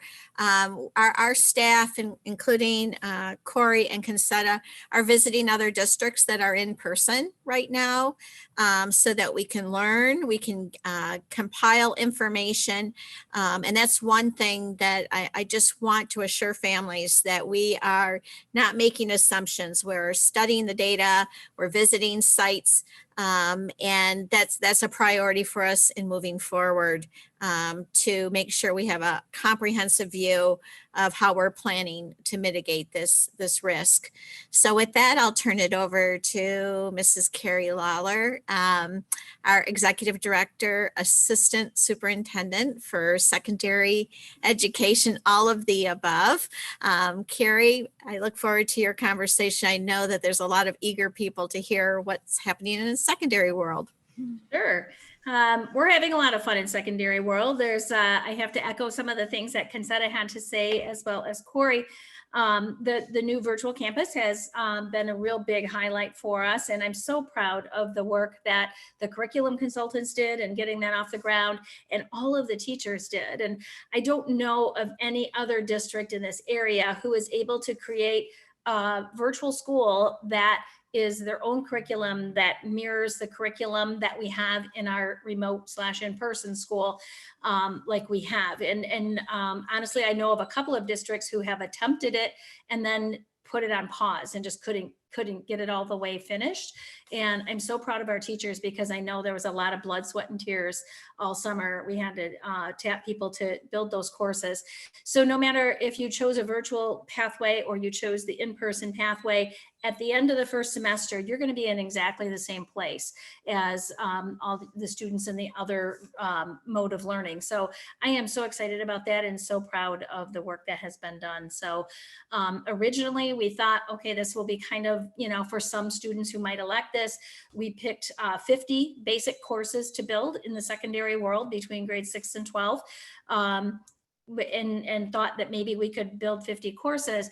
As time went on and the registrations for the virtual campus got greater and greater, we realized that we really had to have some of our own courses for like AP courses. So we added 12 more courses. So we did end up building 62 new courses in the virtual mode of Moodle, and our teachers did all of that work. Our curriculum consultants oversaw that work, and so it's being utilized today. We'll work out some bugs, but it is amazing work that took place in a short period of time. So I'm very excited about that. Also, I did the math last week, and I wasn't able to do that again today with our new numbers. We get weekly reports, but as of last week, adding up all the secondary students who are in virtual school and in our remote school, we were within 10 students of where we were last year at secondary. So we have really the same population, just spread out differently, but we were able to maneuver and find ways to make sure that every teacher was in the right place. So we have the same staff, the same number of students that we had last year. And I'm proud of that, because the state was worried that we would all be losing students to virtual campuses and virtual academies and so forth. So I think that was an amazing feat. Last week we did run our distribution of books and materials, which was done a little bit differently in each building, mostly on Wednesday and Thursday of last week, but a huge turnout. Thank you to our parents who made that happen, and all of the volunteers. So we have about 90% of the materials distributed, which is pretty amazing. This week, we are going to be having curriculum nights. So I would really encourage all parents to tune in to actually get to meet your teacher virtually, but you'll have a little welcome from a principal, and then be able to click on the classes that your student is taking part in to see a video with those teachers. Wednesday night this week will be the high schools, and on Thursday night will be the middle schools. So I hope that you take advantage of that, and they've been working hard at putting that together and making that a smooth, hopefully like one-click kind of operation. There is a new law that we're also wrestling with, state requirement Public Act 149 of 2020 mandates that we have to have those benchmark assessments, and Mr. Heitch talked about that at the elementary. Our elementary schools have been doing iReady assessments 3 times a year for quite a few years now, at least, I don't know, 6 or 7 years. So we are going to move to that because now the law says K-8. So we have to do those at the middle school. And so we just met this week with the iReady Associates. We've chosen that as our format so that it's a K-8 continuum, and we'll have great information from that. So we don't have our teachers trained in the administration of it yet. So we're going to be doing that virtually in September and administering those iReady tests either virtually or in person, depending on where we are, in October. Again, we had 9 weeks, which takes us to about, I think, October 30th to get those first tests in. So we will be looking forward to what kind of information that can bring to us. And we also had the state last year, when we shut down, we missed our spring testing, which includes some pretty important tests for students. And those tests include the SAT, which our seniors would be using those scores right now to apply to colleges, and the PSAT and MSQT, which is National Merit Score Qualifying Test. So those tests will be given no matter what is happening, whether we're back in person on the dates that are specified, which is October 14th for the SAT and October 29th for the PSAT, to 12th graders and 11th graders, no matter what format we're in. If we're back in person, we will also administer the PSAT to 9th and 10th graders. We are working on communications. I'm expecting to get something out on Wednesday of this week, but parents who are looking for a place to have students take that SAT for that college entrance score, we will be offering that on October 14th in our high schools. It has to be taken in person. That can't be done remotely. So we are gearing up for bringing students in masks and making sure that we can administer the SAT and the PSAT and MSQT. So stay tuned for more information, but we are hard at work at making that a possibility for everybody who wants to take that test.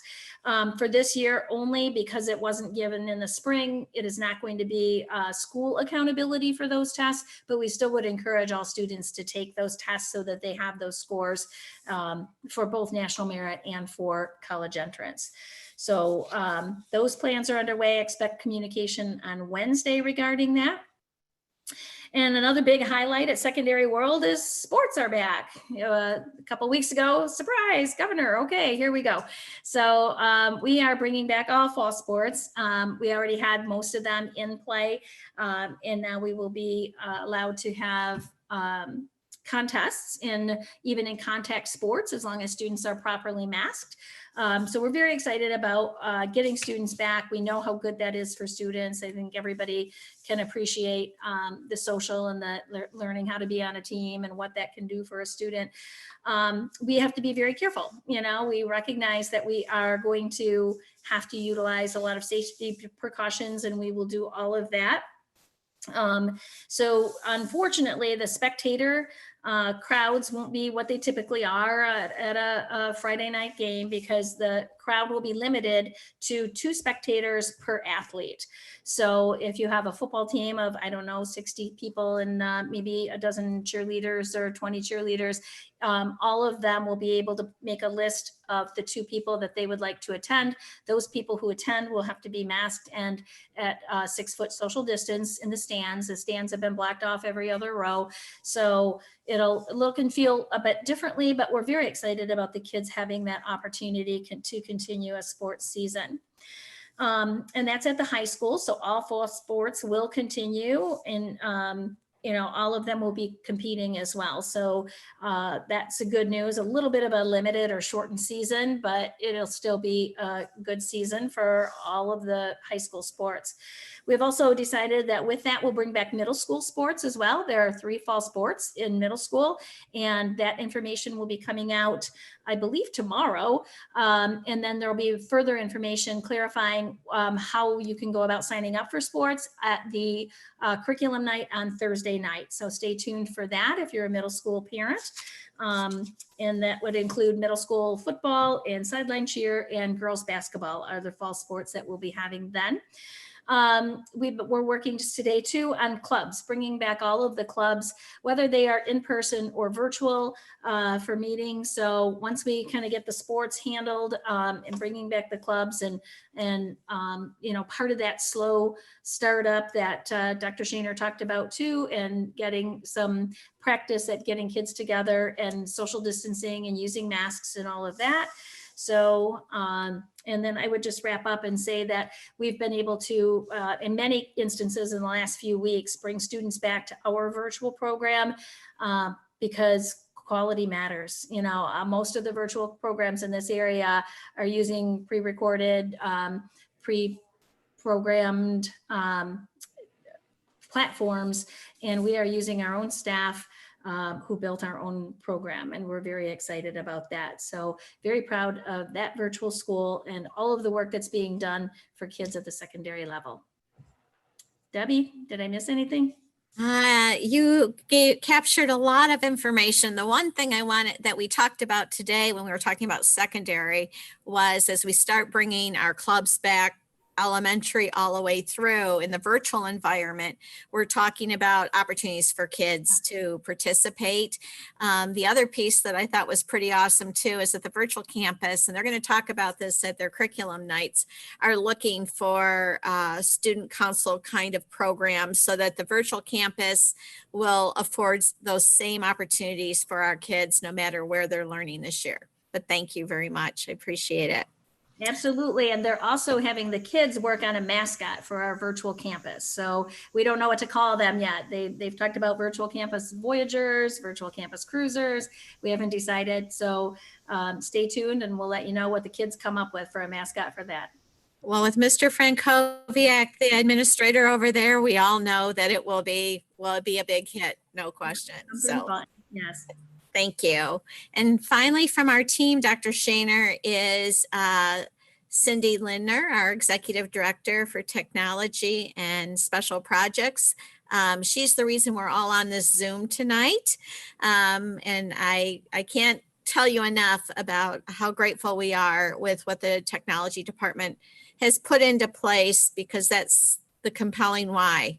That's why we get an opportunity to see our students every day. And so I'd like her just to speak briefly about some of the initiatives and opportunities that have come forward so that our students are learning every day. Thank you, Cindy.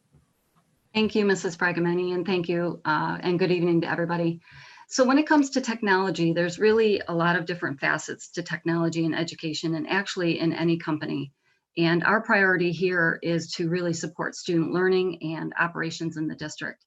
So I just want to share a little bit about operations and relationships and goals before I really get started. When it comes to technology, we tend to think of the device that we have, or the watch that we're wearing, or the TV, or our laptop. And what's behind that is a very complex infrastructure of networks and systems.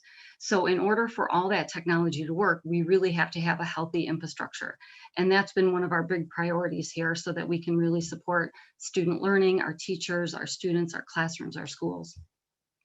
When it comes to goals, one of our biggest challenges right now is timelines and guarantees. So what we're learning is that goals are not guarantees. There's so much that's not in our control right now that it makes it challenging to say when we'll get something or what that timeline might be. So that is affecting things like product availability, there's supply chain delays, and a lot of other different things, like even staff shortages and companies that are closing. So we're really working around a number of different factors in order to continue supporting technology.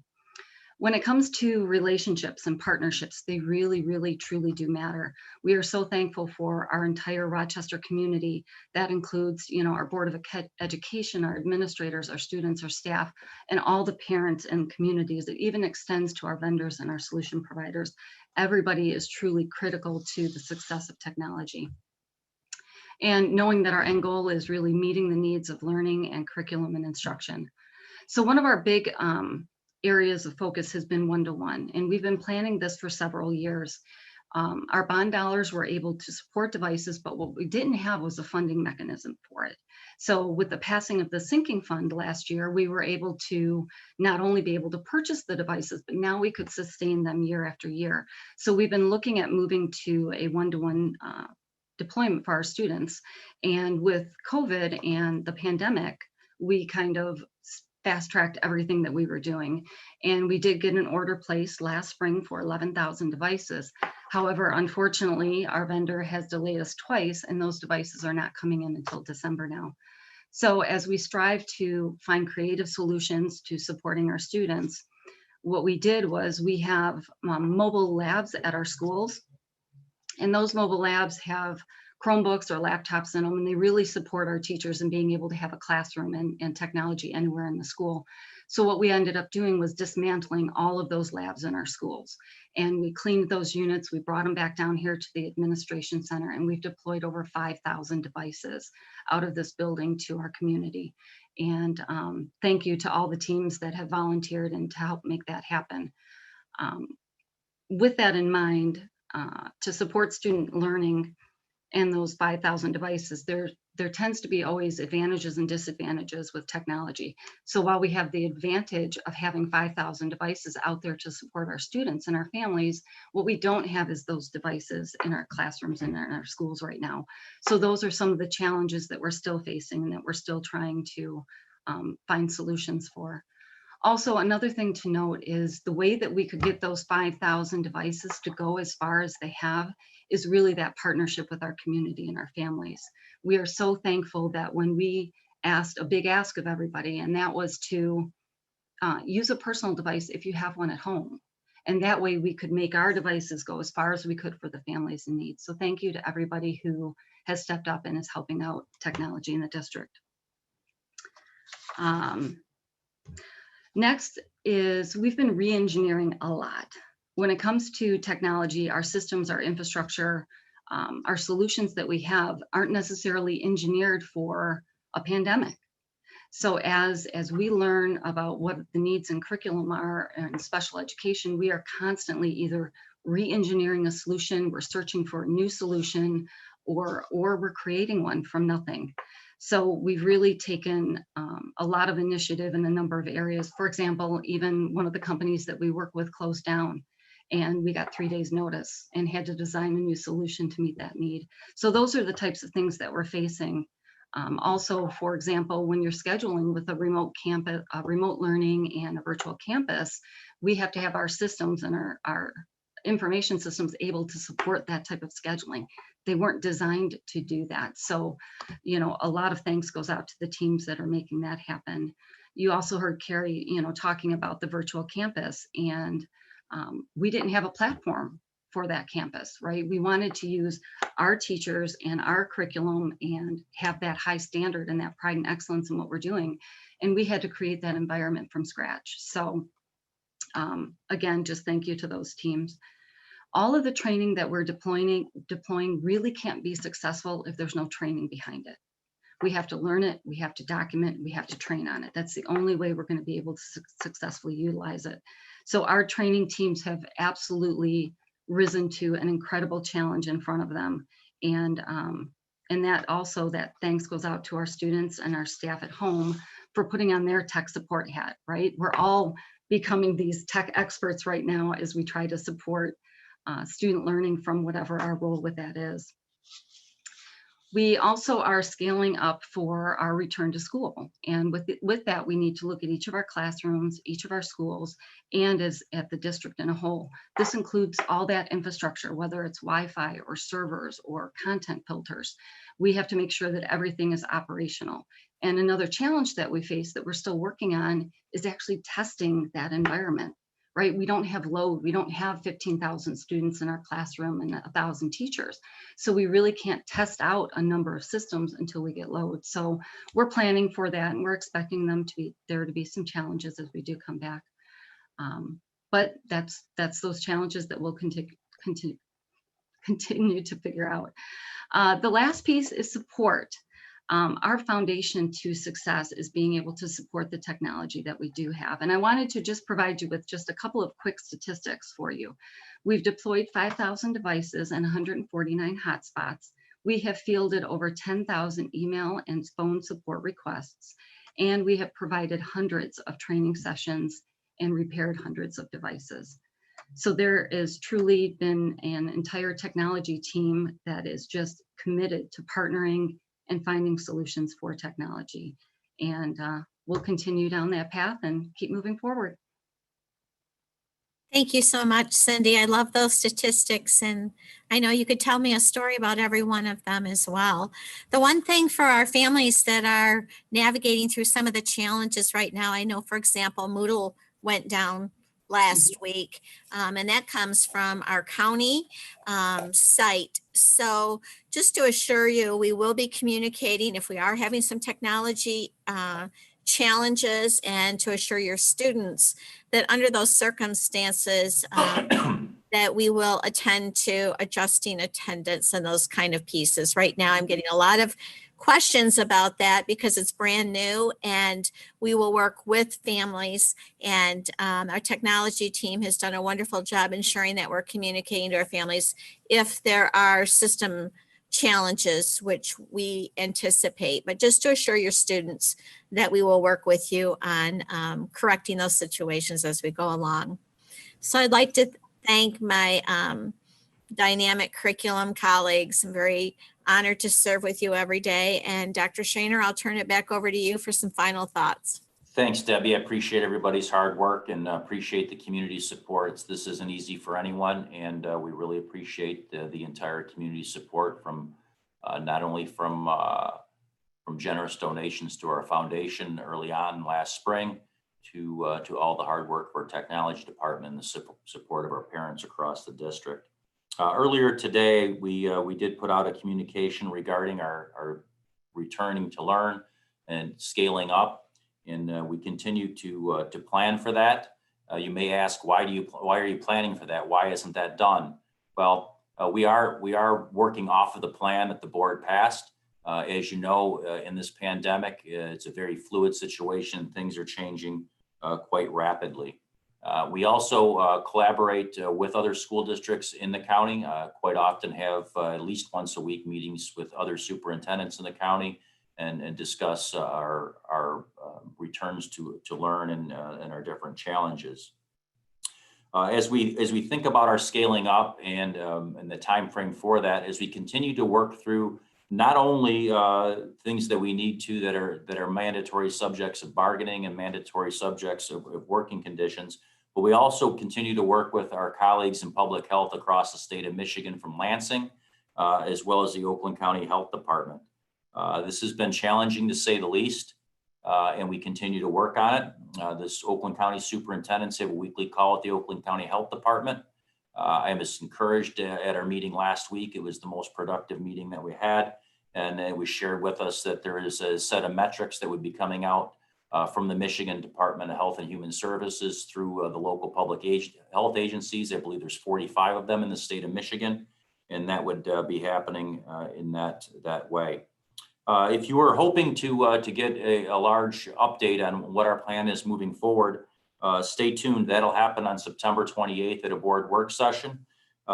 With the governor's return to learn package that was passed right before school started, one of the things that's required in that package of laws is for us to recertify our plan every month.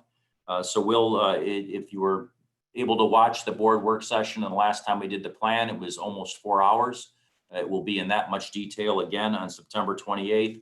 And then sometime thereafter, after conferring with the board, we'll be setting a special meeting for them to take action. That meeting will be scheduled way ahead of time, so the public can participate in that if they need to. I just want to go back just for a second and talk about public health, though. This is kind of where school districts in the state of Michigan are, and I just want to urge people that we are working closely with public health, and we are having conversation across the state about this. But earlier today, the Oakland County Health Department issued a warning about equine encephalitis. You might be wondering what that is. It's a mosquito-borne illness that's transferred apparently through horses and into humans. The health department very quickly put out a warning, urging people to, in the affected areas, luckily we're not affected by it, but put out some safety guidance in terms of what people should and shouldn't be doing and what was safe and what's not safe. Public health has yet to do that in the state of Michigan, quite frankly. So that leaves us to look at data on our own. Luckily in our area, our data is starting to flatten out. Hospitalizations are down somewhat. The death rate seems to be down, thank God. And looks like medicine is having better opportunities at applying therapies to patients that are in need. But we do need the help of public health. We do need to make an informed decision and make sure that we have support across the state. And we are working on that, but it is a heavy lift, and it's something that we continue to pursue. So as we think about scaling up and getting our students and our teachers back and hopefully pursuing some type of normalcy, and I think it's really important. If you've seen any pictures from around the nation about what school looks like and what normalcy is, we're just not going to be there yet, no matter what we do. It's not going to be normal like we expect normal in a school setting. We're going to work really hard to make sure that there's as normal as possible and as safe as possible, not only for our adults, but also for our children. The safety of our adults is as important as our children, and we're going to make sure that we put mitigation practices in place to ensure that. But moving forward, ladies and gentlemen, I do want to extend the gratitude to the community, to our staff, and I want to assure you that people are working diligently on this, and it is very complex. That sounds like an excuse. I apologize for that, but it's not an excuse. The reality of it is a very complex environment that requires not only coordination from public health, but across the state, and we continue to do that with some very hardworking people. So please stay tuned for September 28th. In the meantime, we'll get out more communication as we scale up with various programs and programming opportunities. At 7:15 this morning, I met with one of our special education employee groups, and at 8 o'clock, I had a staff meeting with all of our teachers as we talked about scaling up and what that would entail. I think we also have to bear in mind that as we bring kids back, it's something they haven't done in a really long time. So we're going to start with opportunities that allow us to scale up, allow us to practice our mitigation strategies, and hopefully scaffold up to a full return to instruction at some point. I also want to remind people that this is a fluid environment. And if public health were to come out and say that the environment wasn't safe or it was too high of a risk, we would reevaluate that and perhaps go in a different direction. We just need to be very real about that. If you talk to folks in public health, one of the things that they're concerned about is the collision of COVID and flu season, and we're just going to have to keep a very close eye on that. We feel confident now that we're able to shift to remote and toggle back and forth, and we also feel confident at this time with the level of risk here today that we can start to scale up and get kids back in front of our talented staff members. So, Madam President, with that, I think that concludes our report. Thanks so much, Dr. Shaner and team. And just in the interest of getting through the other business items on our agenda, which I think will be fairly quick, board member comments I'd like to keep those to the end. General comments having to do with return to learn, which is when the public also can make comments. But if you have any questions that pertain directly to the things that we just learned about, it might make more sense to ask them now. I will leave that open. I did want to mention one thing. I wanted to tell the rest of the board that as a follow-up to what Dr. Shaner was just talking about with the Oakland County Health Department. So I was invited to Oakland County School Board President's meeting with the Oakland County Health Department. It had originally been planned for this week, and I was looking forward to that, and it's been postponed. So I will just keep you updated on when that's happening. And I do know that all of the Oakland County school boards are collaborating during weekly calls and sharing best practices and things that are happening in their districts, in addition to Dr. Shaner and team going to visit some of the districts that have opened part-time or in a hybrid schedule. Are there any specific questions for Dr. Shaner or the others related to this? Otherwise, we'll move through the agenda here and then we'll get to comment at the end.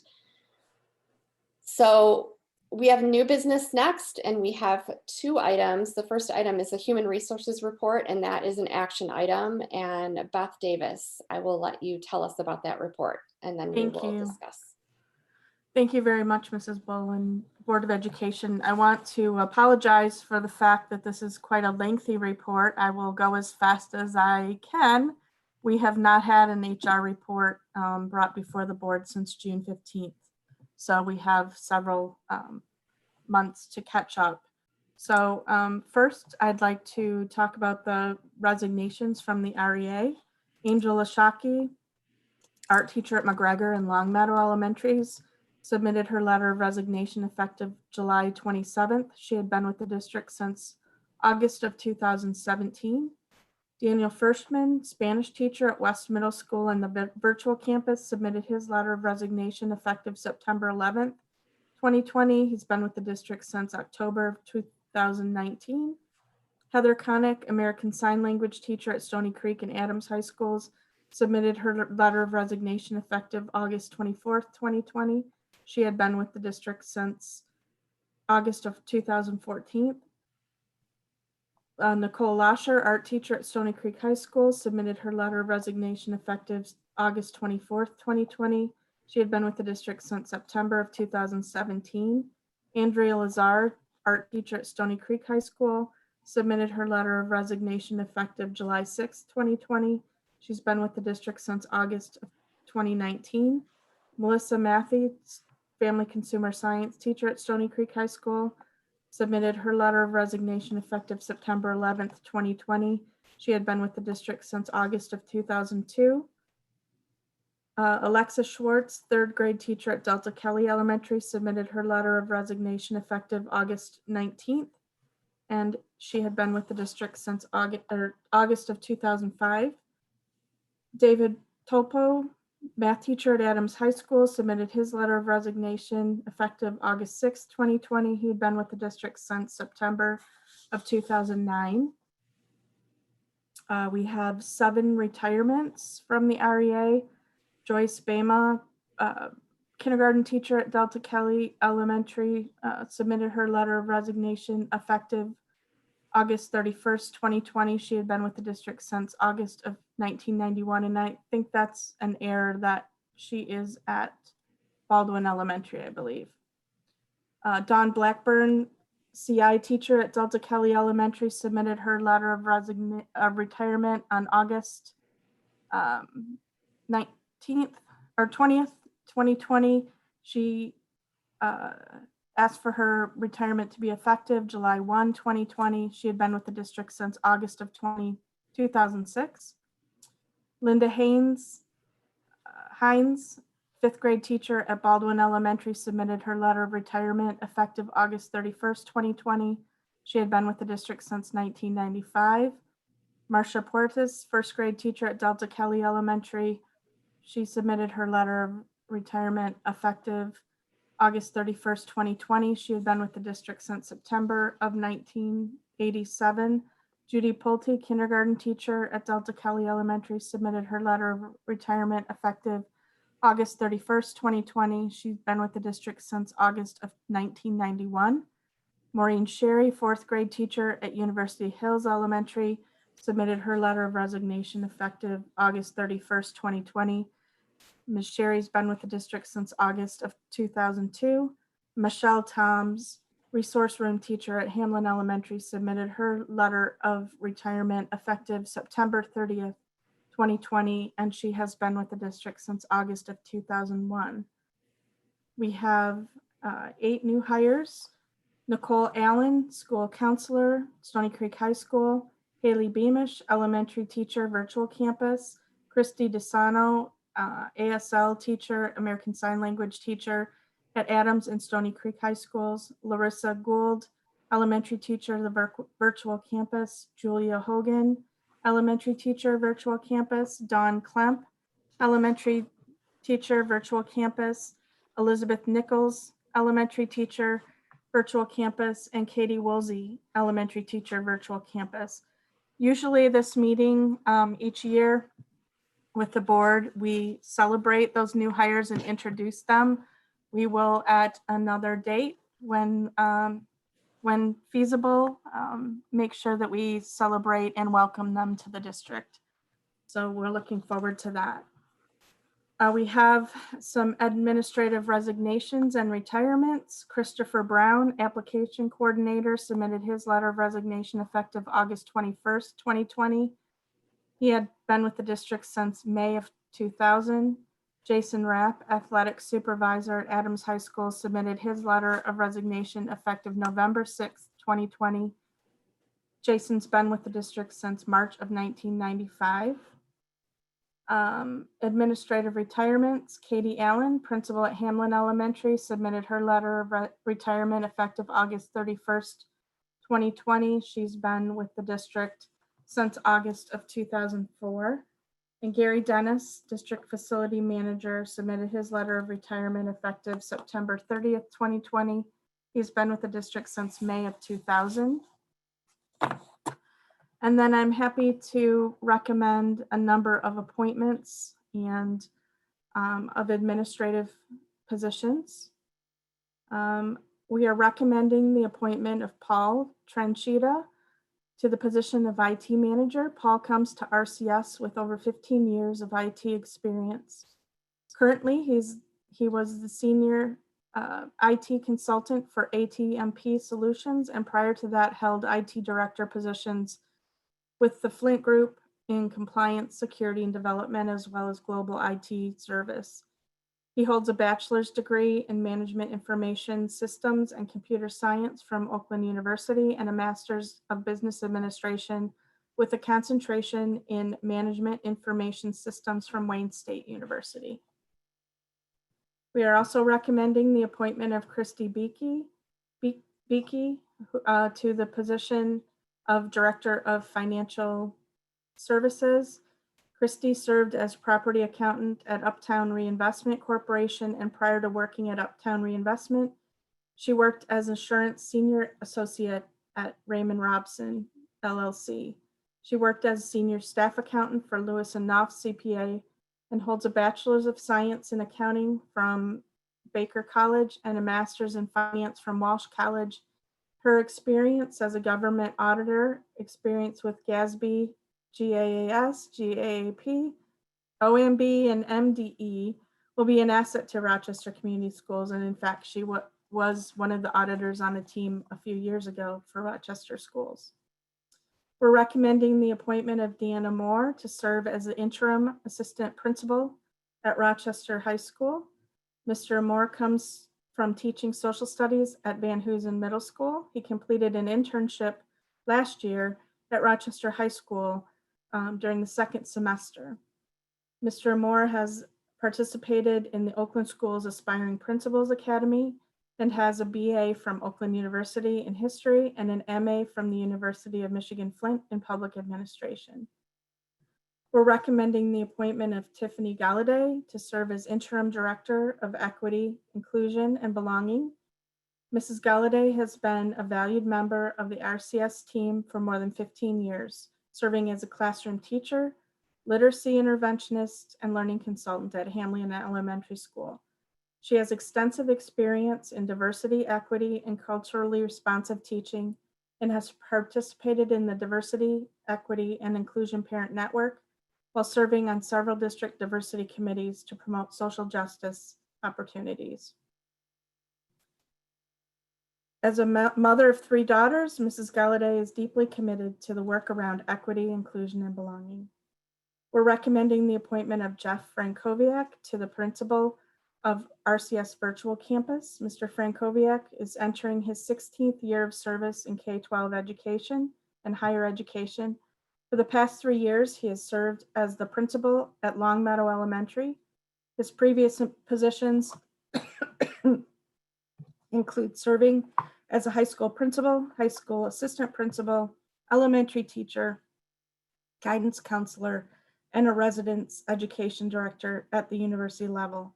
He earned an education specialist degree in K-12 administrative leadership, a master's degree in art of counseling, and a bachelor's of science degree in elementary education, all from Oakland University.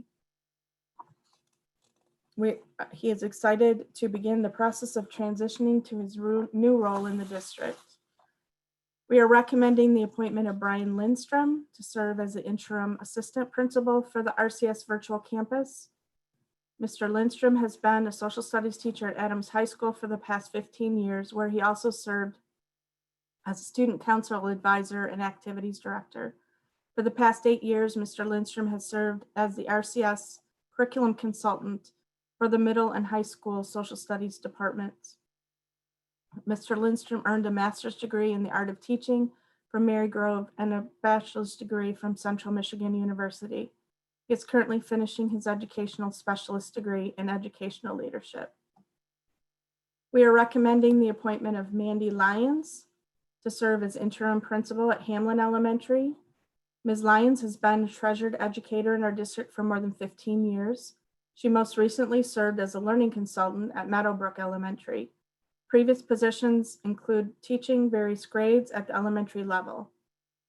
Ms. Lyons earned an education specialist and master's degree in reading and language arts and a bachelor's degree in elementary education with a minor in language arts and mathematics from Oakland University. We are recommending the appointment of Laura Matthews to the position of assistant principal of Stoney Creek High School. Most recently, Laura served as the interim principal for the last half of the 1920 school year. She has become familiar with Stoney Creek and is excited about the opportunity to become a permanent part of the team. She graduated from Rochester Adams High School and earned both her bachelor's and master's degrees from Michigan State University. She started her career in Lapeer schools and taught AP Government and Politics courses at Rochester High School. She has served at Rochester High School as instructional leadership team chair, as well as the professional development chair, and stepped out of the classroom last year to become an administrative intern at Rochester High School and then transferred to Stoney Creek to finish the school year. We are recommending the appointment of Kristen Petrona as the interim principal of Delta Kelly Elementary. Ms. Petrona brings a wealth of experience as an educator and administrator. She previously served as assistant principal at Hart Middle School, an associate principal at L'Anse Creuse Middle School Central, an intern elementary principal at L'Anse Creuse, Kirkenord Elementary School, as well as an elementary teacher for 14 years. We are recommending the appointment of Brian Shelson as the Stoney Creek High School principal. Brian is an experienced leader who started his administrative career in Grosse Pointe as an AP/AD and has served as Stoney Creek's assistant principal and then most recently as interim principal at Stoney Creek during the 1920 school year.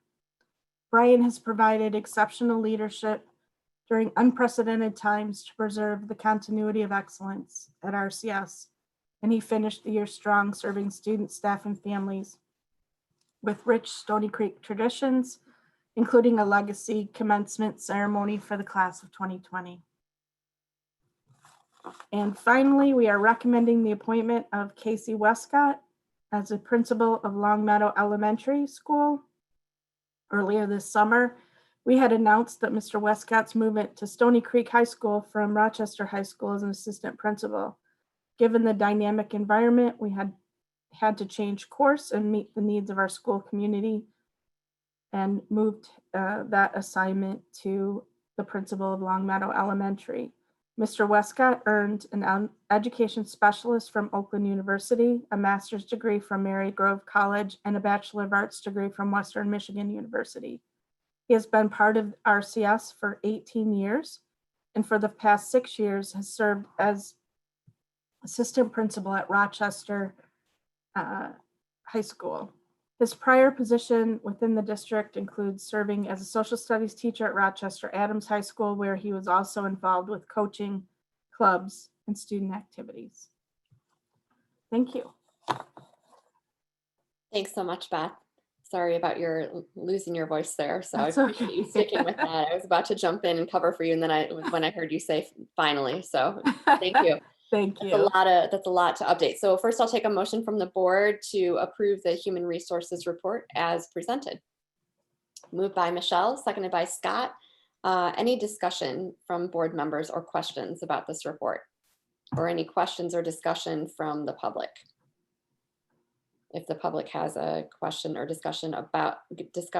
comment about this item, please raise your hand. And Michelle.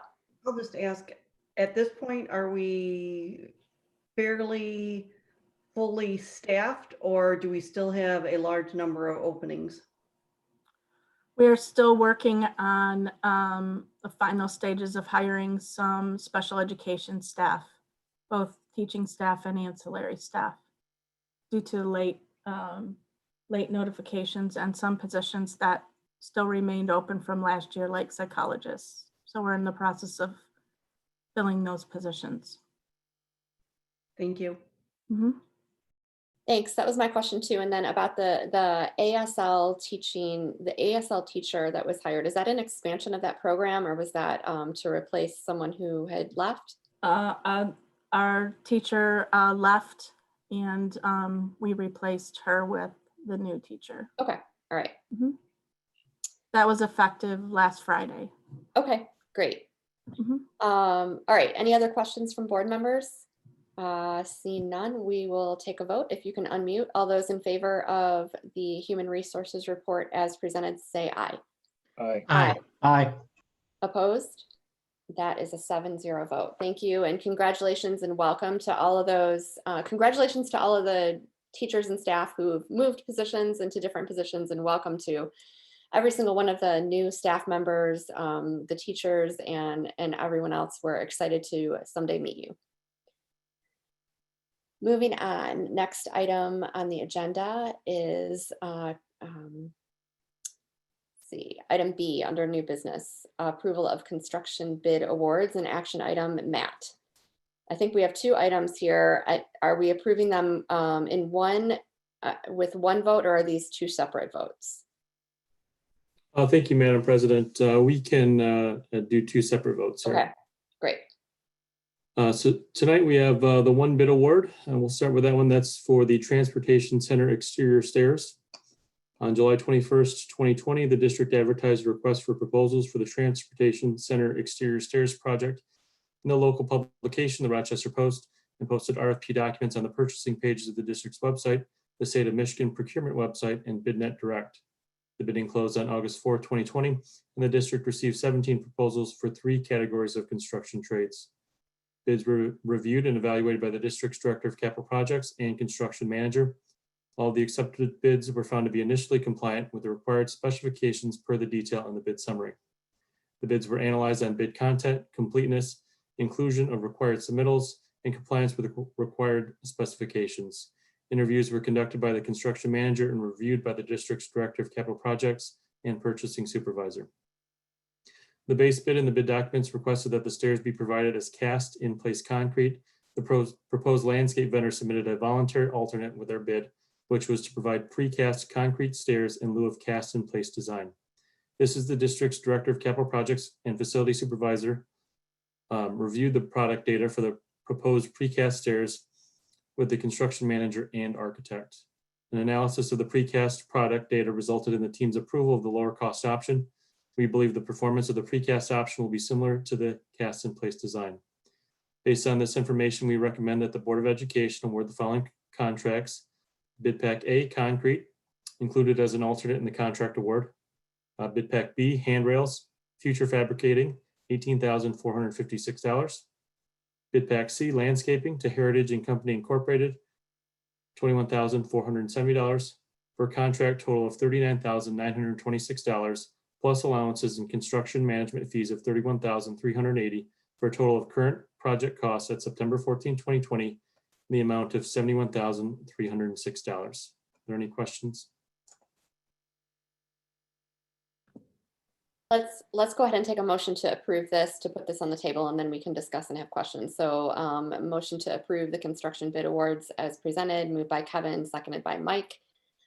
Questions? Michelle, did you have a question?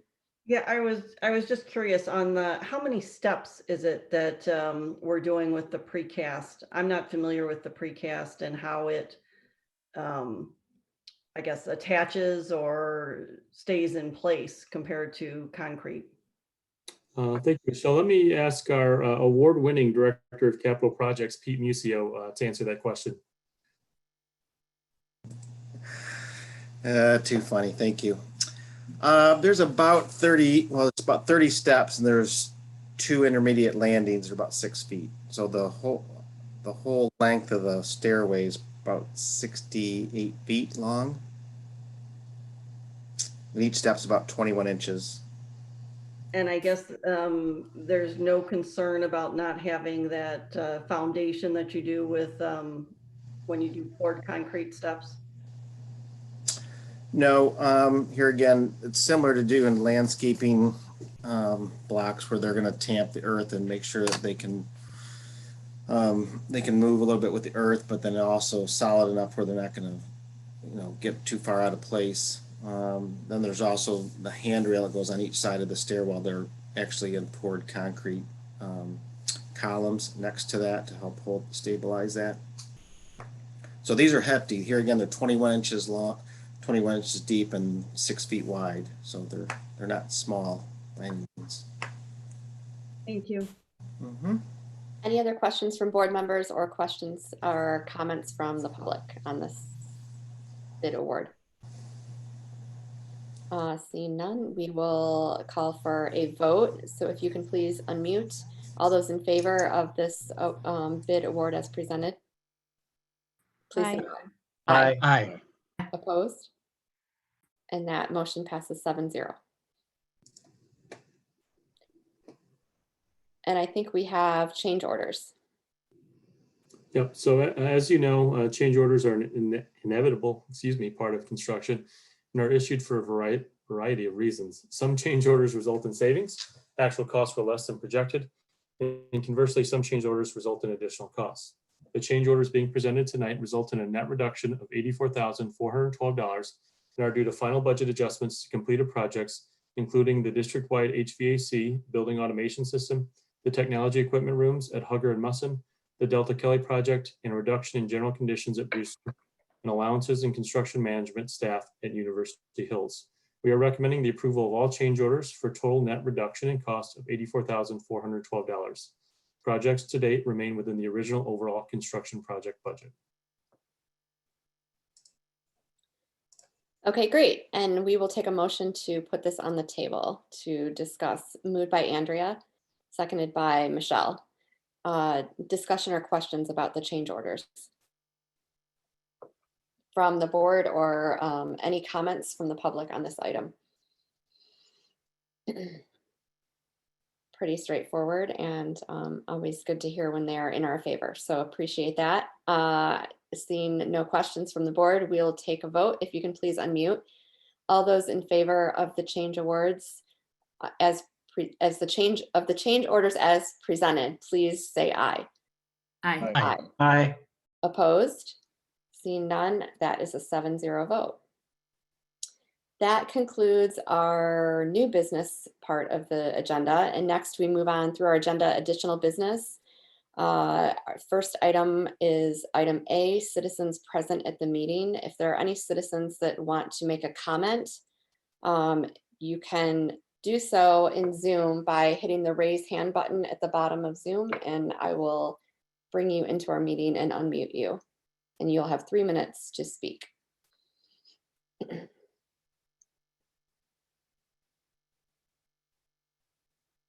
And in the meantime, I'll call on members of the administration. I don't see any members. I don't see any citizens who wish to speak, but I'll give them some time. And in the meantime, members of the administration, if you wanted to, oh, I do see one actually. So Amy Ackerman. Yes. Can you hear me? Amy? Can you hear me? Yep. Hang on. So I hear you, but not super loud.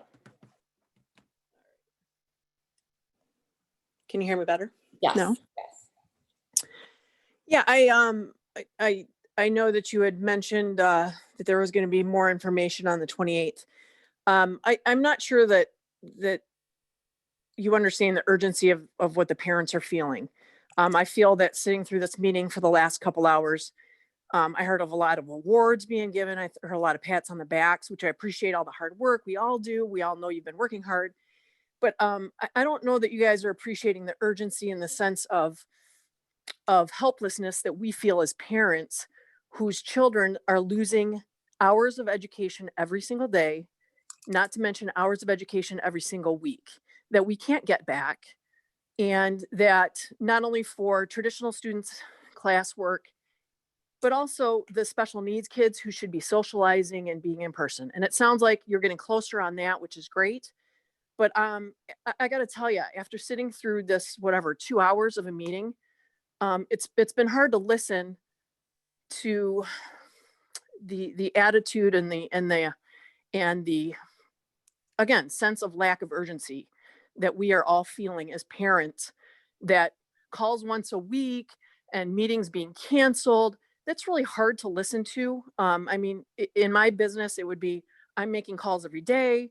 It would be if a meeting gets canceled, it's getting rescheduled tomorrow.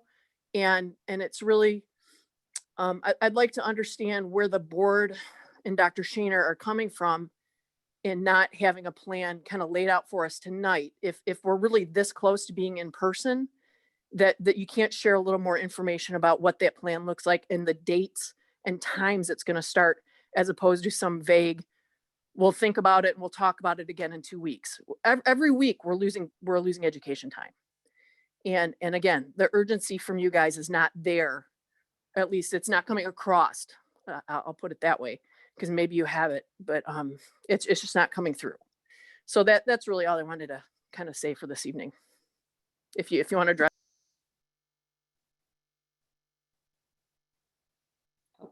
Sorry, Amy, I think I lost you for a second. We lost you in the middle of a sentence, so hold on. Let me see if I can get her back. Are you there? Can you hear me? Yeah, sorry, I lost you in the middle of a sentence. I didn't mean to cut you off. That's okay. I'm not sure where you lost me, but I will. My main point is there is a sense of urgency that we are looking for from the board and the superintendent that we are just not getting. Again, we're losing hours of education every day, every week that our kids are not going to be able to get back. There are socialization aspects they're not getting. Yes, that's great. We're going into sports, but it's so limited and so strange looking that the sports are becoming convoluted. There's really no reason from every aspect for us not to be in person, other than the fact that you guys are holding us back. And we don't understand why you're holding us back. And we don't understand why you can't tell us starting this day, we're going to be in person. If you have a plan, which at this point you should have a plan kind of put together, because a lot of other school districts do. And I know it's complicated, but I would like to understand why we don't have something that says on this date, we're going to go back in school. Not some vague idea of we're going to revisit it again in 2 weeks or revisit it again next month.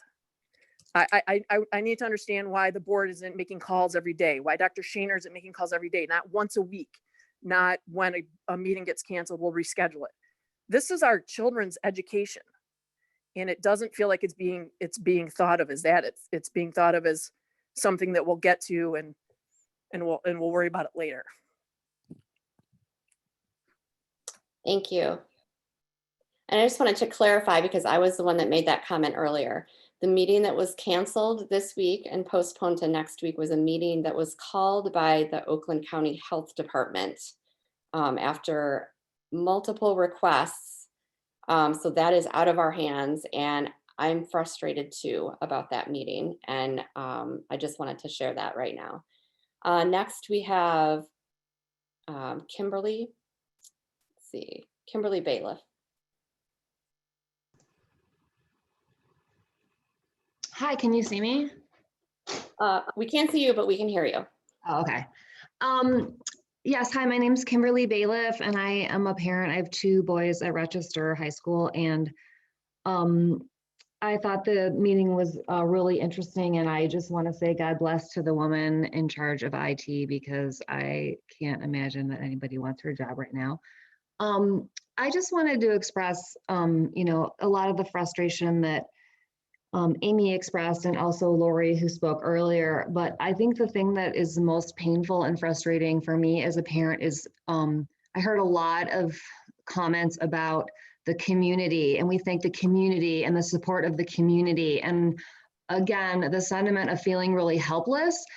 As a parent, I don't feel like anything was asked of me, other than I bought my kids their own laptops, but I just feel like there's a lot of, obviously a lot of problems that need to be solved. And we are a community, and I'm very frustrated that at no point was the community asked to help.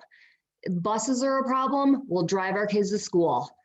PPE is a problem, we'll bring you PPE. So I'm just telling you, there are thousands and thousands of parents out there who want to help make this easier and faster for you. And I'm just really heartbroken that you haven't, you know, reached out to the parents. So that's all I want to say. Thanks for your comment. Andrew. Hold on. Andrew.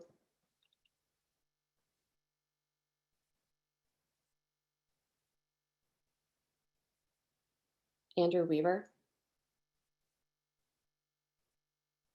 Can you hear me? Andrew, yes.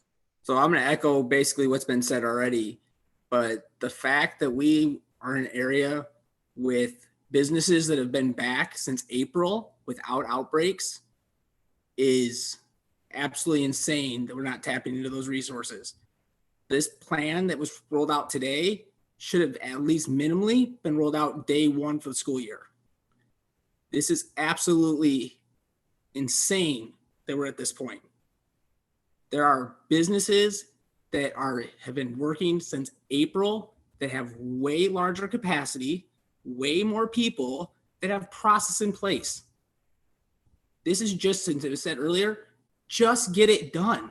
This is stop making excuses, stop finding reasons not to do it, just get it done. And if you need someone else to do it for you, then like other people said, let us come do it. Because at this point, it is no reason for kids not to be at school. Thank you. Rosemary.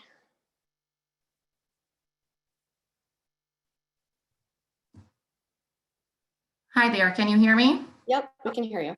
Okay, hi, I'm Rosemary. I'm the proud mother of a North Hill 5th grader and a Hart 7th grader. I'd like to start by saying I'm disappointed to see that Dr. Shaner appears to have left the meeting now that we've opened the floor to the public. There you are. I'm right here, sorry. I appreciate that very much. I sincerely appreciate the efforts of Dr. Shaner and the board to put together a general outline of their phased-in learning approach. Like many of the others speaking tonight, however, I remain dissatisfied that this approach is not at all what was communicated this summer, and that you continue to provide no real explanation for the change. Deferring to state and county health departments without publishing details is frustrating, especially since the 86% of the districts who are in person at this time are under the same State Department of Health as we are. It would be simple and elegant, however lengthy, to state, here's what transpired, or here's what we discovered during our due diligence this summer, but you remain silent on the matter. For many of us, this is fostering distrust, moving dates from August 31st to October 1st to maybe October 1st to we never intended October 1st, fosters distrust. It suggests that we really shouldn't take to heart the information that you've provided tonight. So I'm reluctant to believe that today's plan is anything more than a guess that you can punt forward at your discretion. particularly again, since you provided no benchmarks and therefore can remain unaccountable for what you've suggested today. And finally, I'd like to comment on grace, as that's a word that I've seen a lot the past few weeks in various communications from the district. Indeed, my reserve of grace has been depleted, and that is my shortcoming and something that I have to address within myself. It would be helpful, however, if some grace could be demonstrated from your end. Condescending replies to questions or comments, no replies to questions, vague copy and paste replies, or deferring parents to building principals who I assume aren't the ones calling the shots right now. All of this is graceless. I and others would appreciate some acknowledgement of the tremendous burden that has been placed on our families, on parents, and a grace that is demonstrated via a willingness to be courageous, forthcoming, innovative, timely, and fully transparent. Thank you very much for your time. Thank you. And I'm going to call, let's see, next is Barb. Barbara. Hi, Kristen, can you hear me? I hear you. How are you today? I just wanted to say thank you to all of you that are working so intensely. I know that you all have been working day and night and on the weekends. And I just want to say that for 15,000 kids that you're and staff that you are trying to keep safe, I appreciate that. I know that a lot of people have said that so many people in the district have went to in person, but I can tell you that most parents have gone to in person because the virtual academy did not have all the classes that we're going to have Rochester Community Schools teachers. So a lot of us went in person hoping to go remote. So I just wanted to let you know that I appreciate you keeping us safe. We are still in the middle of a pandemic, and I know that there are so many difficult things that are happening.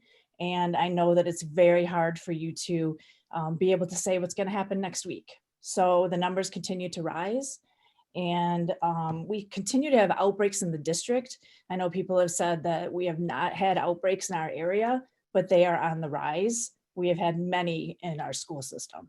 So I also know that I have not seen, and maybe you guys haven't presented it, but I do not think that you have had any kind of health department plan. So if we're going to go back to school, I'd really like to see the health department put a plan out as to how they're going to keep our kids safe. And as far as I know, I don't think you've seen that. So yeah, so I thank all of you for all of your hard work, and I really appreciate it, as do many parents. Thank you so much. Julie and then Janice. So Julie, you should be unmuted. Hi, this is Julie Hoops. I'm a parent of a special needs child in Brewster Elementary. I'm also a business owner in the community, and I appreciate the efforts of everyone, but I want to reiterate what I've heard from other parents speaking here. We're not getting enough data and facts. We see that other districts within Oakland County are announcing that they're able to go back at least a day or two a week in person. And even that little bit, it means a lot to our children for that social interaction. And I don't understand why we cannot do at least some amount of in person at this point in time. I also would like to comment on what I consider over cheerleading. I am frustrated by the social media posts, the emails that feel like the school is patting themselves on the back constantly and saying how wonderful everything is going. And yes, this has been an IT feat. I'm proud of everything that's happened for that. But at the same point in time, it is diminishing to those of us who are struggling. And trust me, there are children struggling. And when posts are all out there about how wonderful everything is going, the conversations that I have with other parents is that is not what's happening in my house. And as a child with special needs, I can tell you not having parapros and the fact that the parapros were furloughed makes me think there really wasn't a plan for us to come back. And I don't know how we're going to serve our special needs children without that. Thank you. Thanks so much, Julie. Next is Janice and then Lori. So Janice Sukin. Janice, you should be unmuted. Okay, great. Can you hear me? Yes. Okay, my name is Janice Suchin, and I'm a proud mother of a Meadowbrook student. And I want to start by saying that I personally, as do many of the parents that I communicate, want nothing more than to send my child to school. Absolutely nothing compares to in-person instruction. Absolutely nothing. But with that being said, I want to sincerely thank you for all of the tough decisions that you've made to date and ask you to remain thoughtful and strategic when making future decisions. One of my fears is that we go from remote, which is not ideal by any situation, to an all in-person solution. Kids 20 to 30 in a classroom full time, and we swing the pendulum 180 degrees. Without doubt, I believe that will lead to spread and they'll be sent back home. And going back and forth and that lack of consistency, like a ping pong ball, is not in the best interest of the students. I'm a board member of a private K-12 institution. My husband is the dean of students at a local university, and this is not easy. There are thousands of moving parts. It takes time to be thoughtful and strategic. And I would also ask for grace on behalf of the community to understand that and to trust the folks that we have in place to make the decisions in the best interest of our students and their health. It requires resources of staff, supplies, ridiculous sanitation, decreased class sizes. This doesn't happen overnight, and I appreciate the patience that you're exercising and the lack of impulsivity to jump 180 degrees and throw students back in a classroom, especially packed in like sardines. I implore you to consider a hybrid solution and encourage you to continue to take the time to do so. And thank you again for all your efforts. Thank you, Janice. Lori Madigan. Lori, you should be unmuted. Am I unmuted? Yep, we hear you. I'm Lori Madigan. I have one child at Adams High School, and I've already graduated 2 from Adams. I would just like to actually ask 2 questions. One, when we signed up for this Zoom meeting, we were also asked to pre-submit our questions. Will those be answered at any point? And then you opened the meeting, and Dr. Shainer's message today said that this is a public meeting and not a hearing.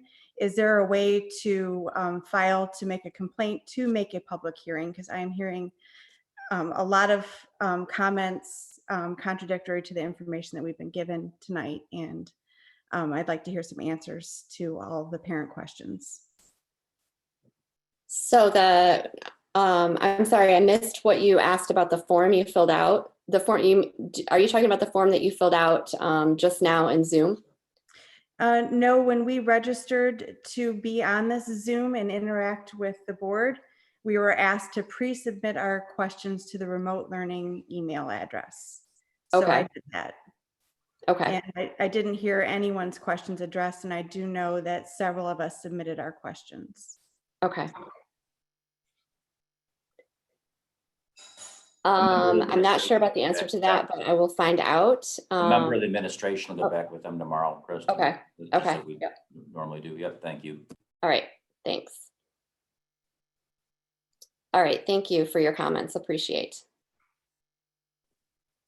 Next is Maria Maselli. Maria, you should be unmuted. Hi, Kristen. Can you hear me? Yep. Okay. Hi, everybody. So I just wanted to thank RCS for reaching out to the parent community for help and advice during this time. I know that the PTA and RCS have a very strong relationship. And so I know the district reaches out to the PTA for help with volunteers, and so forth. So from helping collect and distribute books to students, to being asked to be on the task force to help make decisions on the parent perspective. I just want parents to know that the district does reach out and is appreciative and does listen to the parent voice. I have witnessed myself hard work within the district, kind of like what I believe it was Barb had mentioned, you know, all day, on the weekends, after hours. It's your commitment to the students of this community is appreciated. And I want you to know that I appreciate that as well. And I think RCS, compared to what other districts have done, RCS is leaps and bounds above other districts in the area. And I appreciate and thank all of the patience that you do have with making the decisions for our children. And that you don't just, you know, they're not shotgun decisions that are made. I appreciate that you're taking a look, stepping back, and looking to see what is the best path for the children in our district. So thank you so much. That's all I had to say for tonight. Have a good evening. Thank you. All right. So Lori, I think I see your hand up, and I'm not sure if it was supposed to be up or if I accidentally cut you off earlier.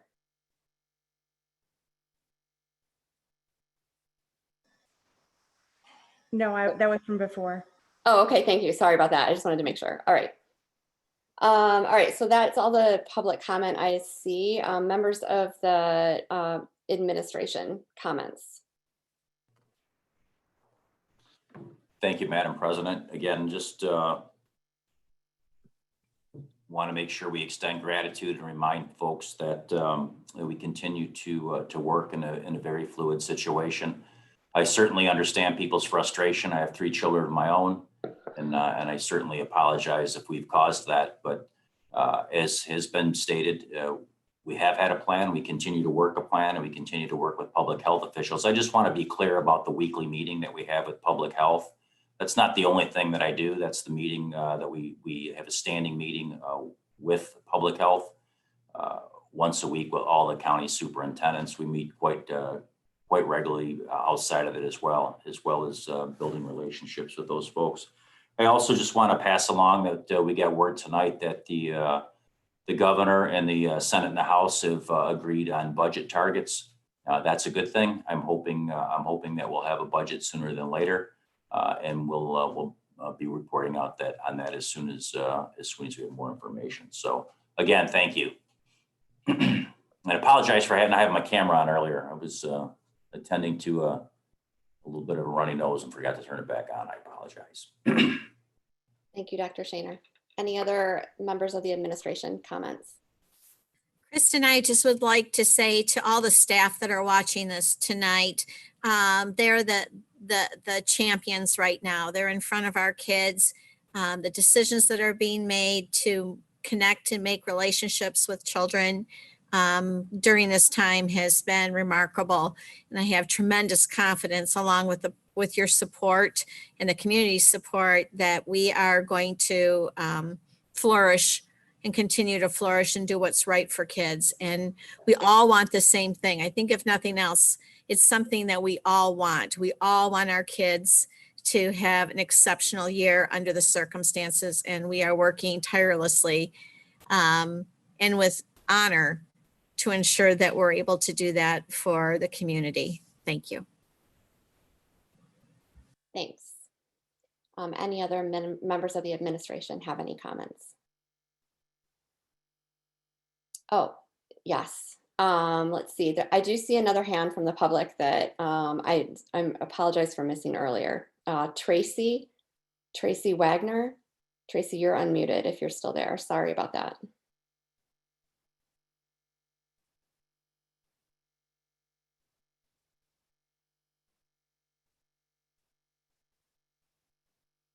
Tracy, I will just leave you there and check on you to see if you're unmuted as we. I'm sorry. Can you hear me now? I apologize. Yep, I hear you now.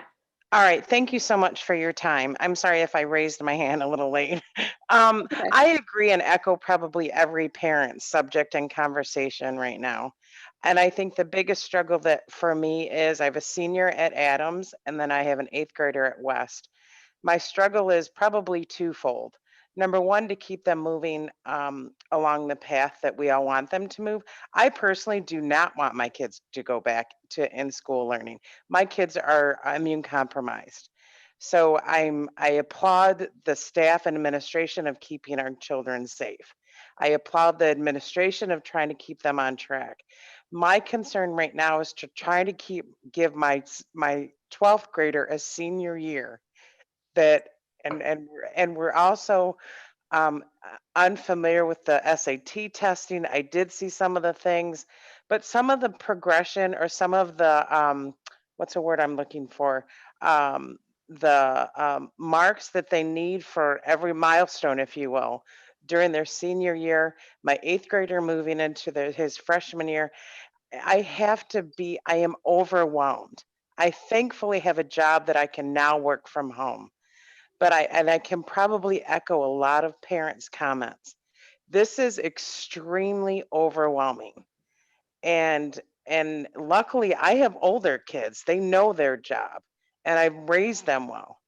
But those parents that are still in elementary and I can't fathom what they're dealing with.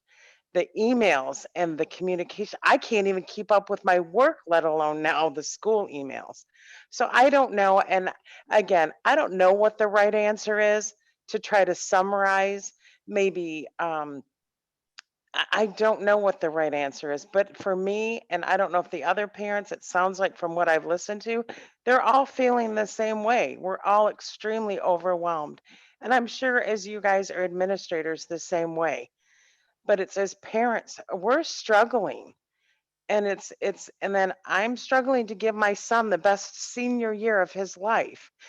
And and try to get him onto a college. So I don't even know my point, but I guess my point is we're all extremely overwhelmed, both administrators and parents.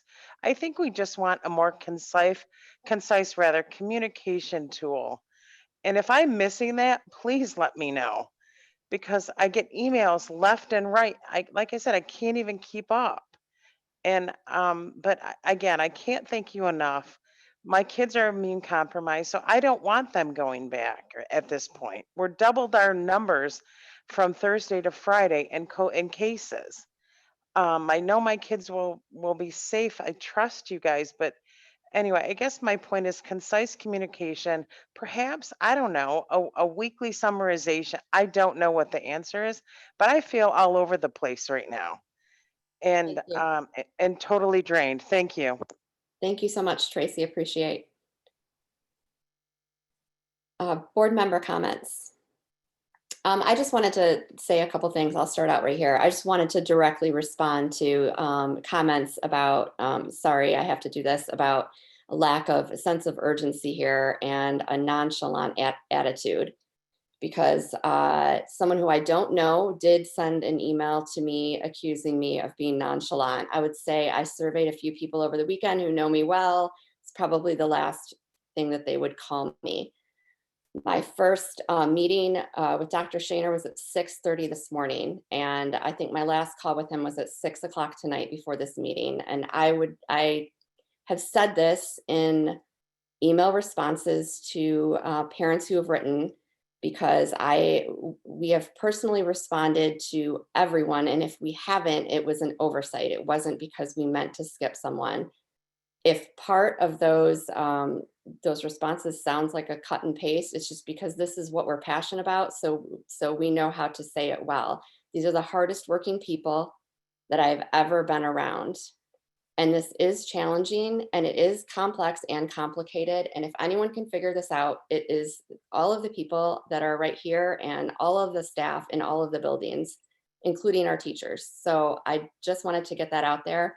And I also wanted to mention there's a lot of talk about 86%. 86% of districts have gone back. Why aren't we one of 86% of districts in Michigan that have gone back? And doing a little research on this 86% number, This was a study from the Education Policy Innovation Collaborative in partnership with the MDE, and they conducted a study of local school districts' return to learn plans earlier this summer.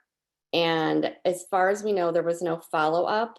So this was based on return to school plans submitted to the state in earlier August. According to the study, 86% of Michigan school districts plan to offer some form of in-person instruction in the 2020-21 school year. And that could have been hybrid, part-time, or maybe they weren't exactly sure how that looked. But the study does not appear to provide confirmation that the districts actually adhered to the plans. So I wanted to make sure that that point was made and that was clarified for the community, because I have seen that repeatedly and I needed that to get out on the record. Any other board members have any comments? Scott. Yeah.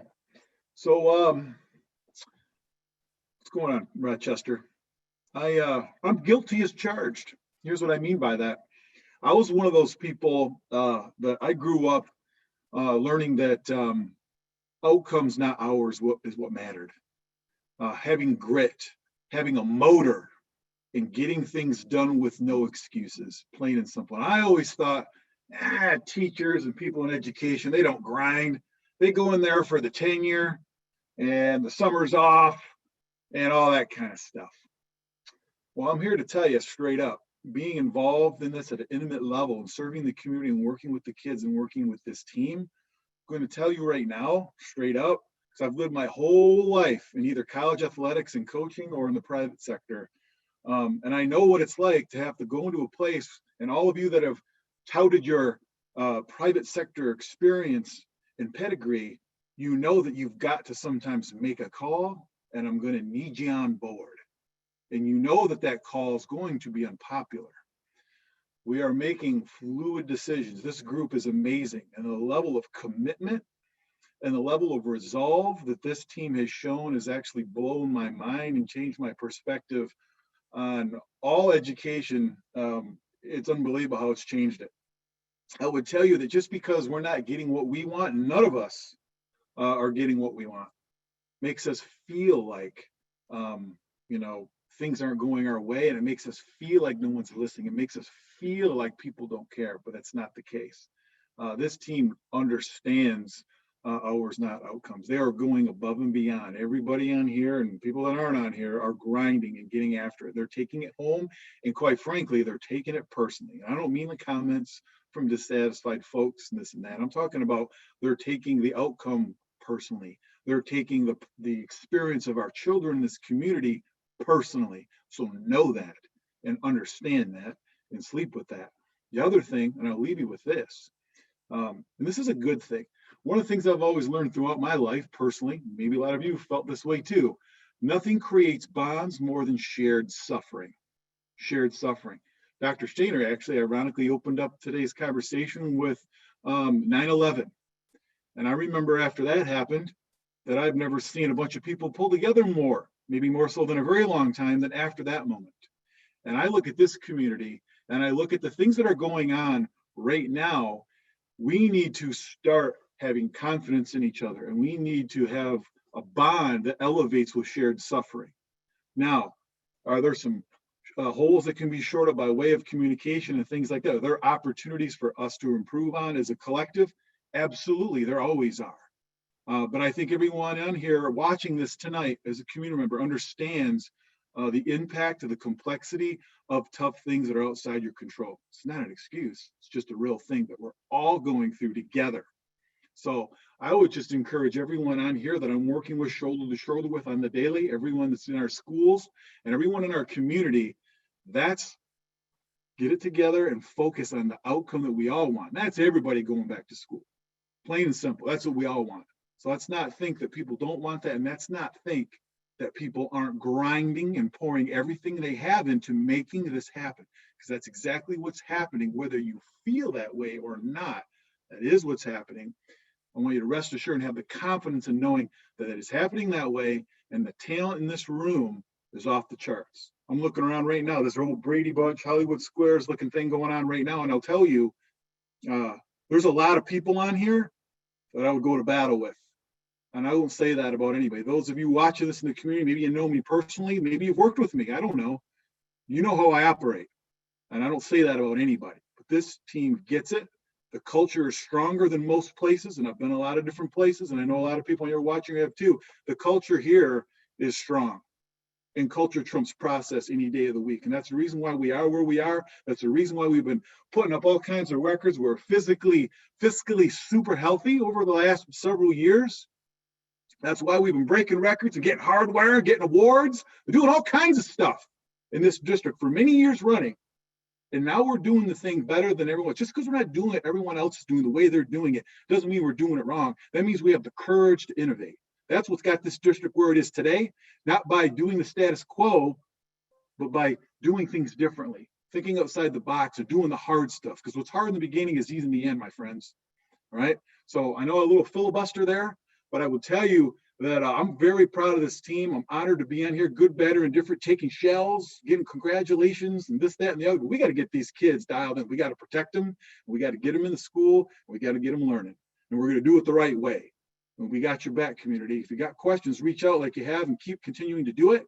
But we're going to continue to get better as we go, as we solve this thing together as a crew. But I will tell you, we will win. We will finish on the right side of history with this when it's all over. When you look back on this and many months and years to go, you're going to go, man, we have the right team working on that. That's how this is going to go. Thank you, Coach. Appreciate it very much. If anyone ever needs a pep talk in their life, this Scott's the one to give it to you. So appreciate that. Other board member comments. Barb. Thank you, Kristen. I did want to reference some of the things that that were spoken to by Corey and Cassetta when it was referenced that they took some time out to observe some schools that are currently in a hybrid situation with reduced class sizes at other districts within Oakland County. And I'm just curious if they could speak to briefly what is their general takeaway of what they've seen in observing those buildings. And it doesn't have to be complicated, but, you know, how are they doing it? Is it, you know, I'm sure, I'm curious, the thing that I'm most curious about is obviously to accommodate the social distancing that we need in the spaces where we're going to have kids, you know, in a classroom. What does that look like in a district that's trying it right now? So I'm just curious to hear Concetta or Corey's comments on what they saw and their initial impressions. Yeah, just real briefly, Barb, Concetta and I went and visited Doherty Elementary, which is located in the West Bloomfield Community School District. They're offering a hybrid model right now with 4 days of in-person instruction, but half day. So group A comes in the morning for targeted instruction and is remote in the afternoon and vice versa. The biggest takeaway was through the hybrid, they were able to account for social distancing within the classroom. So it's as simple as that. They were able to spread out. Instructional model changes quite a bit with that in terms of you're not pulling your kids to the carpet in the morning. Again, this is just from the one observation. Not pulling your kids to the carpet, you know, in the morning. Students are in masks in the classroom, and the mobility within the building because of the approach they took was almost 99.9% gone. They were able to really be creative with the ecology and the footprint of their building in terms of how students entered and exited. And it was unique to their school within their district. And where I share that is, you know, districts have plans, but then still need to account for how it'll work at that specific building. So everybody's going to have the same guidance and parameters, but it may look different based on how the building is physically set up. So they were fortunate to be in a position where only one grade level of students had to enter and walk through a hallway to class. So at this point, because the weather's nice, every student entered through an exterior door and were in that physical space during that time. You know, things that they haven't tackled yet and that they're anxiously awaiting on how to tackle is once you throw lunch and recess into the equation. at an elementary school. And once you look to expand upon the instructional day. So, Consetta, I'll turn it over to you to see if you have any other thoughts, but those were my key takeaways. Yeah, the other piece was some of the special ed students are full day, where other students are half day. And I was teasing Corey while we were there. I said, Corey, I made a new friend. Again, you think about the complexity of social distancing. So there was a student that it was their choice time, and he had an activity. And so going to a classroom, of course, you wave at the students, and he's like, come look at what I'm doing. And I couldn't tell him no, right? So I had to go and see what he was doing. So then I tried to step away and pull back, and he called me back over to see what was going on. And so just thinking about the interactions that we know our students miss, he just met me that day and, wanted to have some connection and collaboration with me. And so their friends that they miss, we know that maintaining that distance, we know that 6 feet is difficult, but even just continuing, make sure that they keep the distance that they're supposed to have is going to be a challenge. So. Yeah, and I'll just end too, because Consetta, you mentioned it when you were sharing out of just kind of, thinking forward for families. You felt like you were in school because there was kids in a physical classroom and teaching and learning was happening, but it certainly was not what we would have seen if we walked into a classroom last November. Just thinking of the student movement, how spaced out they are, how student partnerships worked. You're not longer at the elementary, you're not knee to knee, elbow to elbow. You're trying to stay between 3 and 6 feet apart and have a quick discussion about books and doing it in less than 10 minutes. So you don't have a lot of exposure to one another. So that, even when, as we scale up and return to in-person learning, the structure and the physical environment will look and feel very different for our kids, that's going to be part of the adjustment in the learning curve for our staff and our students. Sure. I want to add one more piece to the bathrooms. So most of the classrooms had bathrooms inside of them, but for those that didn't, they had assigned certain classrooms to use certain restrooms so that kids weren't going into different restrooms throughout the day. So. I did have one follow-up question regarding that, not restrooms specifically, but a parent, Barb Brill, mentioned that, as a district, we do not have any metrics from the Oakland County Health Department or the Michigan Health Department in terms of,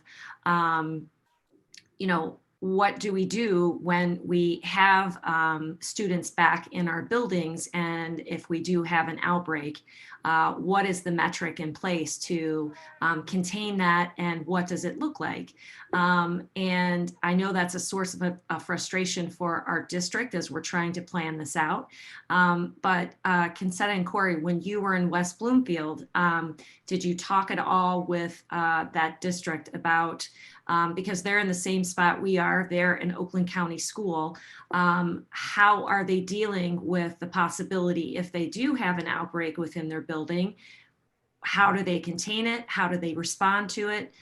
What's the protocol if they had any in place? And, because that's a tangible task that as a district, we have to have that in place, I feel, before we begin to start any sort of phasing back into school buildings with kids in classrooms. Just real quickly, I can tell you what's happened in another school district in the west, on the west side, and I really don't want to, in a public meeting, drag other people's organizations into when they're not here to defend them. But I can tell you that within the first week of school, there was 2 exposures, and 2 elementary schools had to be closed within days of opening, and caused a massive problem for people that needed childcare. Mm-hmm. So I think the takeaway here is, we continue to work. Every one of these school districts in Oakland County is different, right? Geographically, we're different. We actually are in 2 counties. I think when we think about the 86% that Kristen talked about, it's in some shape or form. And West Bloomfield high school kids are not even hybrided. They are remote, and they will be remote until they're in phase 5. But I think it's important benchmark folks, but it's also important to consider our own context. And in terms of the health department, right now, the process for everyone, regardless of where you're at in Oakland County, is you contact the health department through your nurse and wait for direction. There is not a standard protocol. We are working towards that. I believe I'm hopeful that we will have it, but that is not the practice right now. And along those lines, the parent that spoke up regarding, her concern because she has immune compromised children, and she did want her, her kids back in school, but in making sure that it's a safe environment. And I have heard from other parents that, they don't necessarily feel safe sending their children back to school, and they do want to be able to have the option of keeping their child remote if that is the case. So it's just something that we should be considering. And then I had one last question for Carrie regarding the sporting events and the fact that obviously there's reduced attendance to those, but as a district, have we looked at the possibility of maybe partnering with the city of Rochester Hills and maybe using their cable channel to show some of the games live? Just tossing it out there if that could be a possibility at all. That's all. Thank you. Actually, we have looked at that, Barb. So even in using our own students to broadcast some games as well. So yeah, we're looking at that. Thanks. Thank you. Great. I think Michelle, and then Andrea. Just a couple of quick comments that I had. For the teachers, I do want to thank them. This is obviously not what any of them went to school thinking they were going to be doing. And even the parents who, have struggled with, or their students have struggled, have really made, in most cases, very positive comments on what the teachers are doing. And it's just a matter of sometimes when, especially if you have younger students, sitting in front of a screen is not a great way to keep their attention, capture it. You've got kindergartners who can't read. Those things are frustrating. And but I really appreciate all the efforts that our staff has gone to in order to try and capture and to and in many cases you hear the great stories that the students are learning and are doing innovative things. But I also want to acknowledge too that for the parents and the students that this is quite frustrating, and I think we know that. And I think we know that we have a lot of work that we still need to do, and that our goal is to try and get our kids back in front of teachers. And so I just want to acknowledge that, so that parents don't think that we think that there's not work to be done, because I think we all do know that there's things we need to do so that we're ready to go. That's it. Thank you. Andrea. Thank you, Kristen. A couple of questions and a couple of comments. I'm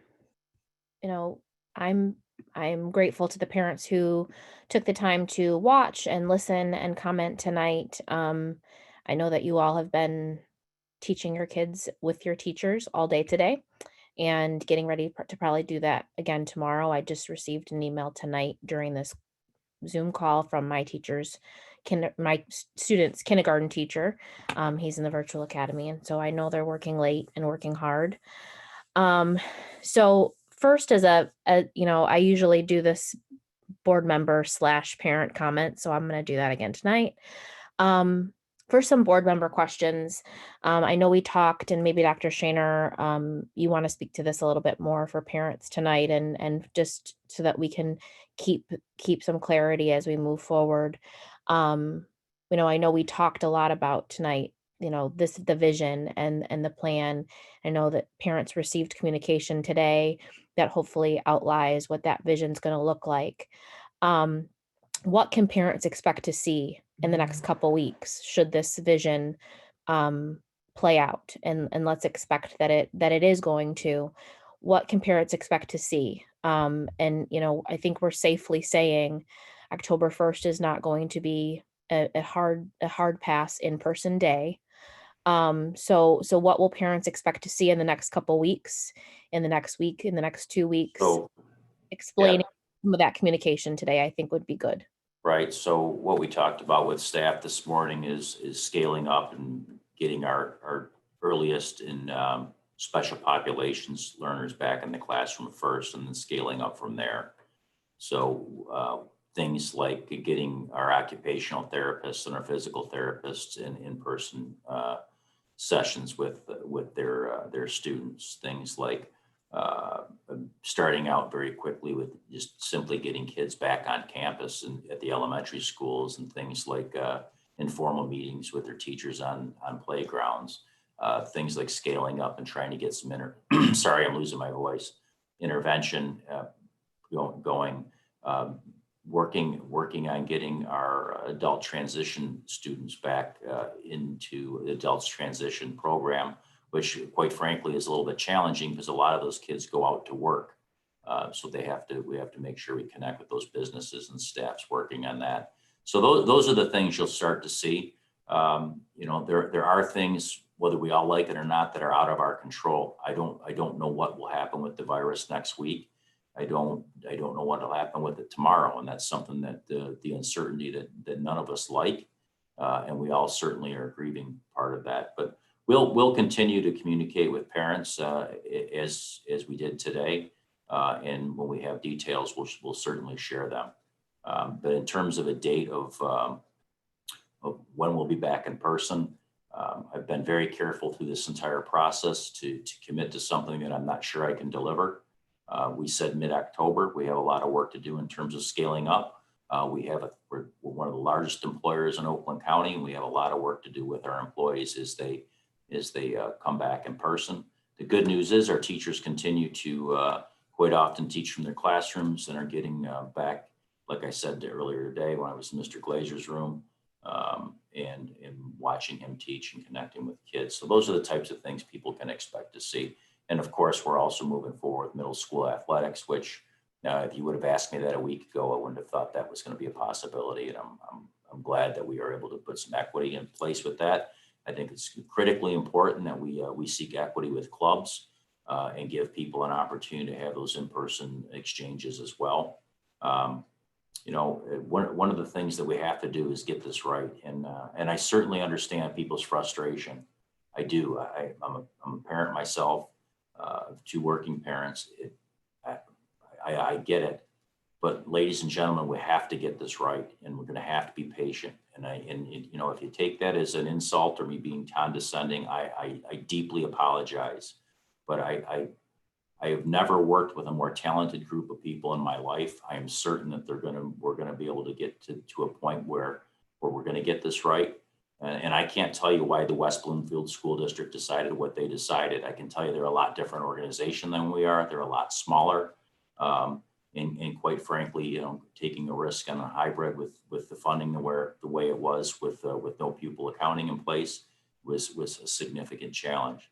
So what people will see going forward is us scaling up, just like we talked about, and trying those procedures out and making sure that we've done them in person. And giving kids an opportunity to get back on campus. Again, starting with our special populations and our youngest learners first, and then hopefully scaling up to kids that need that transition time. And we're not talking about taking a month to transition our neediest learners, our most our youngest learners, and the ones that are transitioning, say 6th to 9th graders, if we choose to do that. But we're going to give people an opportunity to get back in the saddle and get more comfortable with it. Thank you. And one other question, and then a comment, and sorry, this might be for you also, Dr. Shaner, and sorry about your voice. As we are moving in person, sports are happening, middle school sports are happening, kids are going to be coming onto campuses. We want that to happen. What can parents do? There was great communication today about just, helping your younger learners learn how to wear a mask. I have a kindergartner. He's learned that process. What can parents do to help this process as we go back and as we seek to stay back once we do go back. And remembering, you know, I'm very aware of the fact and just like to remind us all the time that, you know, we are the largest district in Oakland County. So even if we're looking at other districts who have gone back, none of them are over 6,000, none of them. And we are 15,000, we are 12,000, even with the virtual school moving. So just by numbers alone, just by organization size alone, you know, we are larger. What can our parents do? What can our families do to help this process move forward and help it to be able to continue to move forward as it starts? I think first and foremost, make sure that we're taking the precautions that we need so we don't cause spread. When our kids are attending sporting events, when they're do the things that kids do, let's make sure that we're not causing the spread, and we're communicating about that. I think parents can stay informed about the state budget. You know, money is not driving our decision. Money's a factor in our decision because we simply can't be in business without revenue. But I think people being informed about that, and I think really communicating also. So many parents send something about their kids' experience in their classroom, and connect with that teacher and make sure you're building that teacher knows what's going on with your child. The one thing that I've learned through this, and particularly with Zoom, is that quite often we think we've expressed something on Zoom, and we haven't been able to do it because we're all used to physical proximity. So I would urge you to continue to build those relationships with your teachers, with your principals. And the principals, quite frankly, are a large part of this process. We are an extremely lean organization. So a lot of teachers or a lot of principals are wearing two hats, whether they're part of contract maintenance discussions, whether they're part of task force committees. Many of them are wearing more than one hat. Many of them are wearing more than two hats. So please, again, communicate with your teachers, communicate with your principals, and let's see how we can support each other. I certainly understand the angst and the anger, but I don't understand the insinuation that people aren't working hard, because they are. And again, I don't mean to poke the bear. I'm probably doing that, but we're going to have asks of parents. At some point, we may ask parents to come in and help us clean in between classrooms, in between hours. At some point, we may ask parents to do things like that. We've done that before. We did that during Sandy Hook when we were screening people coming into the buildings. We may have an ask like that. But right now, if we just step back and take a breath, it's the first full week of school. What we can do right now is set a great example for our kids, communicate with our teachers, and try to be positive. And you know what? We are trying to be positive in very arduous times. And I don't think there's anything wrong with that. I don't think there's anything wrong with us celebrating our organization, celebrating the people that are doing the hard work. So anyway. Thank you. So last comment, I know we've all been here a long time. So, you know, I am a board member, but I'm first and foremost a parent. And I'm a parent of a kindergartner who did not get a normal first day of school this year. And I will be emotional because we're all exhausted, right? We are a dual working family with a kindergartner. So parents who are out there and are really upset, we really get that. And we are also really upset. I would love to blame lots of specific people and even myself as a board member. Truth be told, I'm really mad at COVID-19. And I think that we're all navigating as we can through COVID-19. So before I even touched any board decisions, we first had to get our situation in order, just like everyone else did this fall. And so shout out to every parent who has done that. That is very, very hard. I think I probably cry in these meetings more than anyone else. Mostly because I'm a mom of a kindergartner who works full time. My son is going to childcare full-time and learning. There are no programs that support remote learning for kindergartners in our area. We are paying for childcare, and I'm so grateful that I can do that. So just know that you have board members in your corner. We are advocating, but know that I am advocating for the special needs kid who needs socialization. I'm advocating for the senior who needs AP classes. I'm advocating for the parent who is working and your daughter or son can't read and is at home with a non-English speaking grandparent. I get that. And I've talked to you. To say or think that we are not advocating, and this is not personal, is disheartening to me.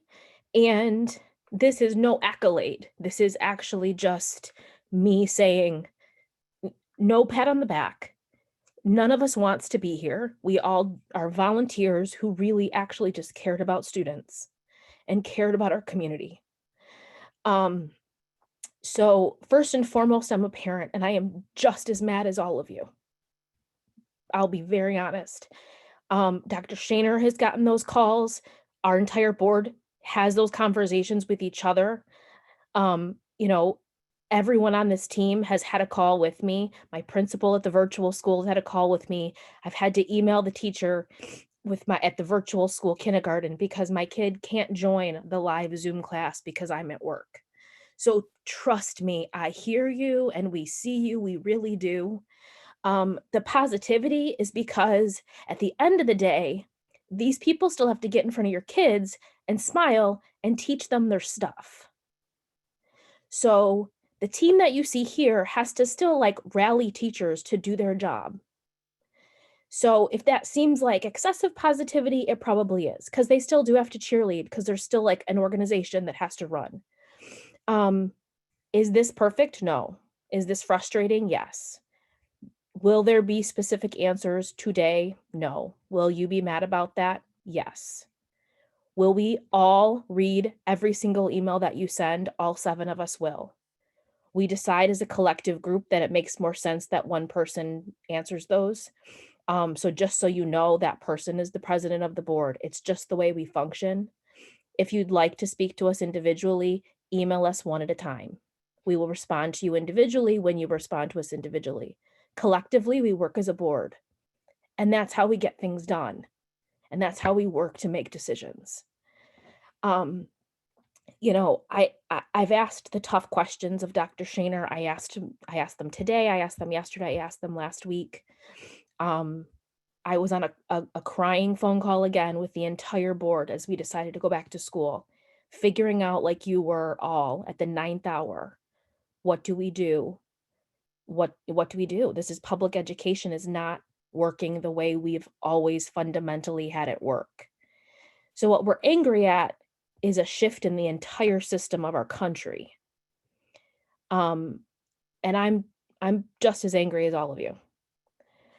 What we can't do is have it completely cripple our community and pit us against each other. I'm hoping that doesn't continue. I think that it might a little, and I'm sorry about that. But just know that we really are fighting for you. I'm really fighting for you. We want to hear you. We do hear you. And know, there's no right answer. We're just gonna keep moving forward. Again, I know it's late and that was long-winded, but I just wanted to make sure that we do express that. I know that I expressed that from our board colleagues. We don't all agree, but personally, I am right there with you. My kid needs to learn to read this year. And I work full-time, and so does my husband, and we will figure this out. So please reach out to us. We do hear you. It's not canned. It is that we are all doing the best that we can while also juggling the rest of life, just like all of you are. Thanks, Andrea. Mike, did you have your hand raised earlier? I did. And I just want to take this opportunity to thank the administrators and the teachers and staff for everything that they're doing. I appreciate the effort that you guys are putting in, and I understand the difficulty of planning and executing all of this under all the uncertainty that we have. And finally, I applaud the professionalism that you've continued to display through these stressful times. I really appreciate seeing that. Thank you. Thank you. The next item on the agenda to conclude our agenda is announcements. We have our work session at 7 p.m. September 28th, as Dr. Shaner had mentioned earlier, and we have meetings planned for a regular meeting planned for 7 p.m. October 12th and 7 p.m. work session October 26th. I did want to also mention as an upcoming event, Hometown Hustle. And I don't know, Lori, can you give details on Hometown Hustle just really briefly?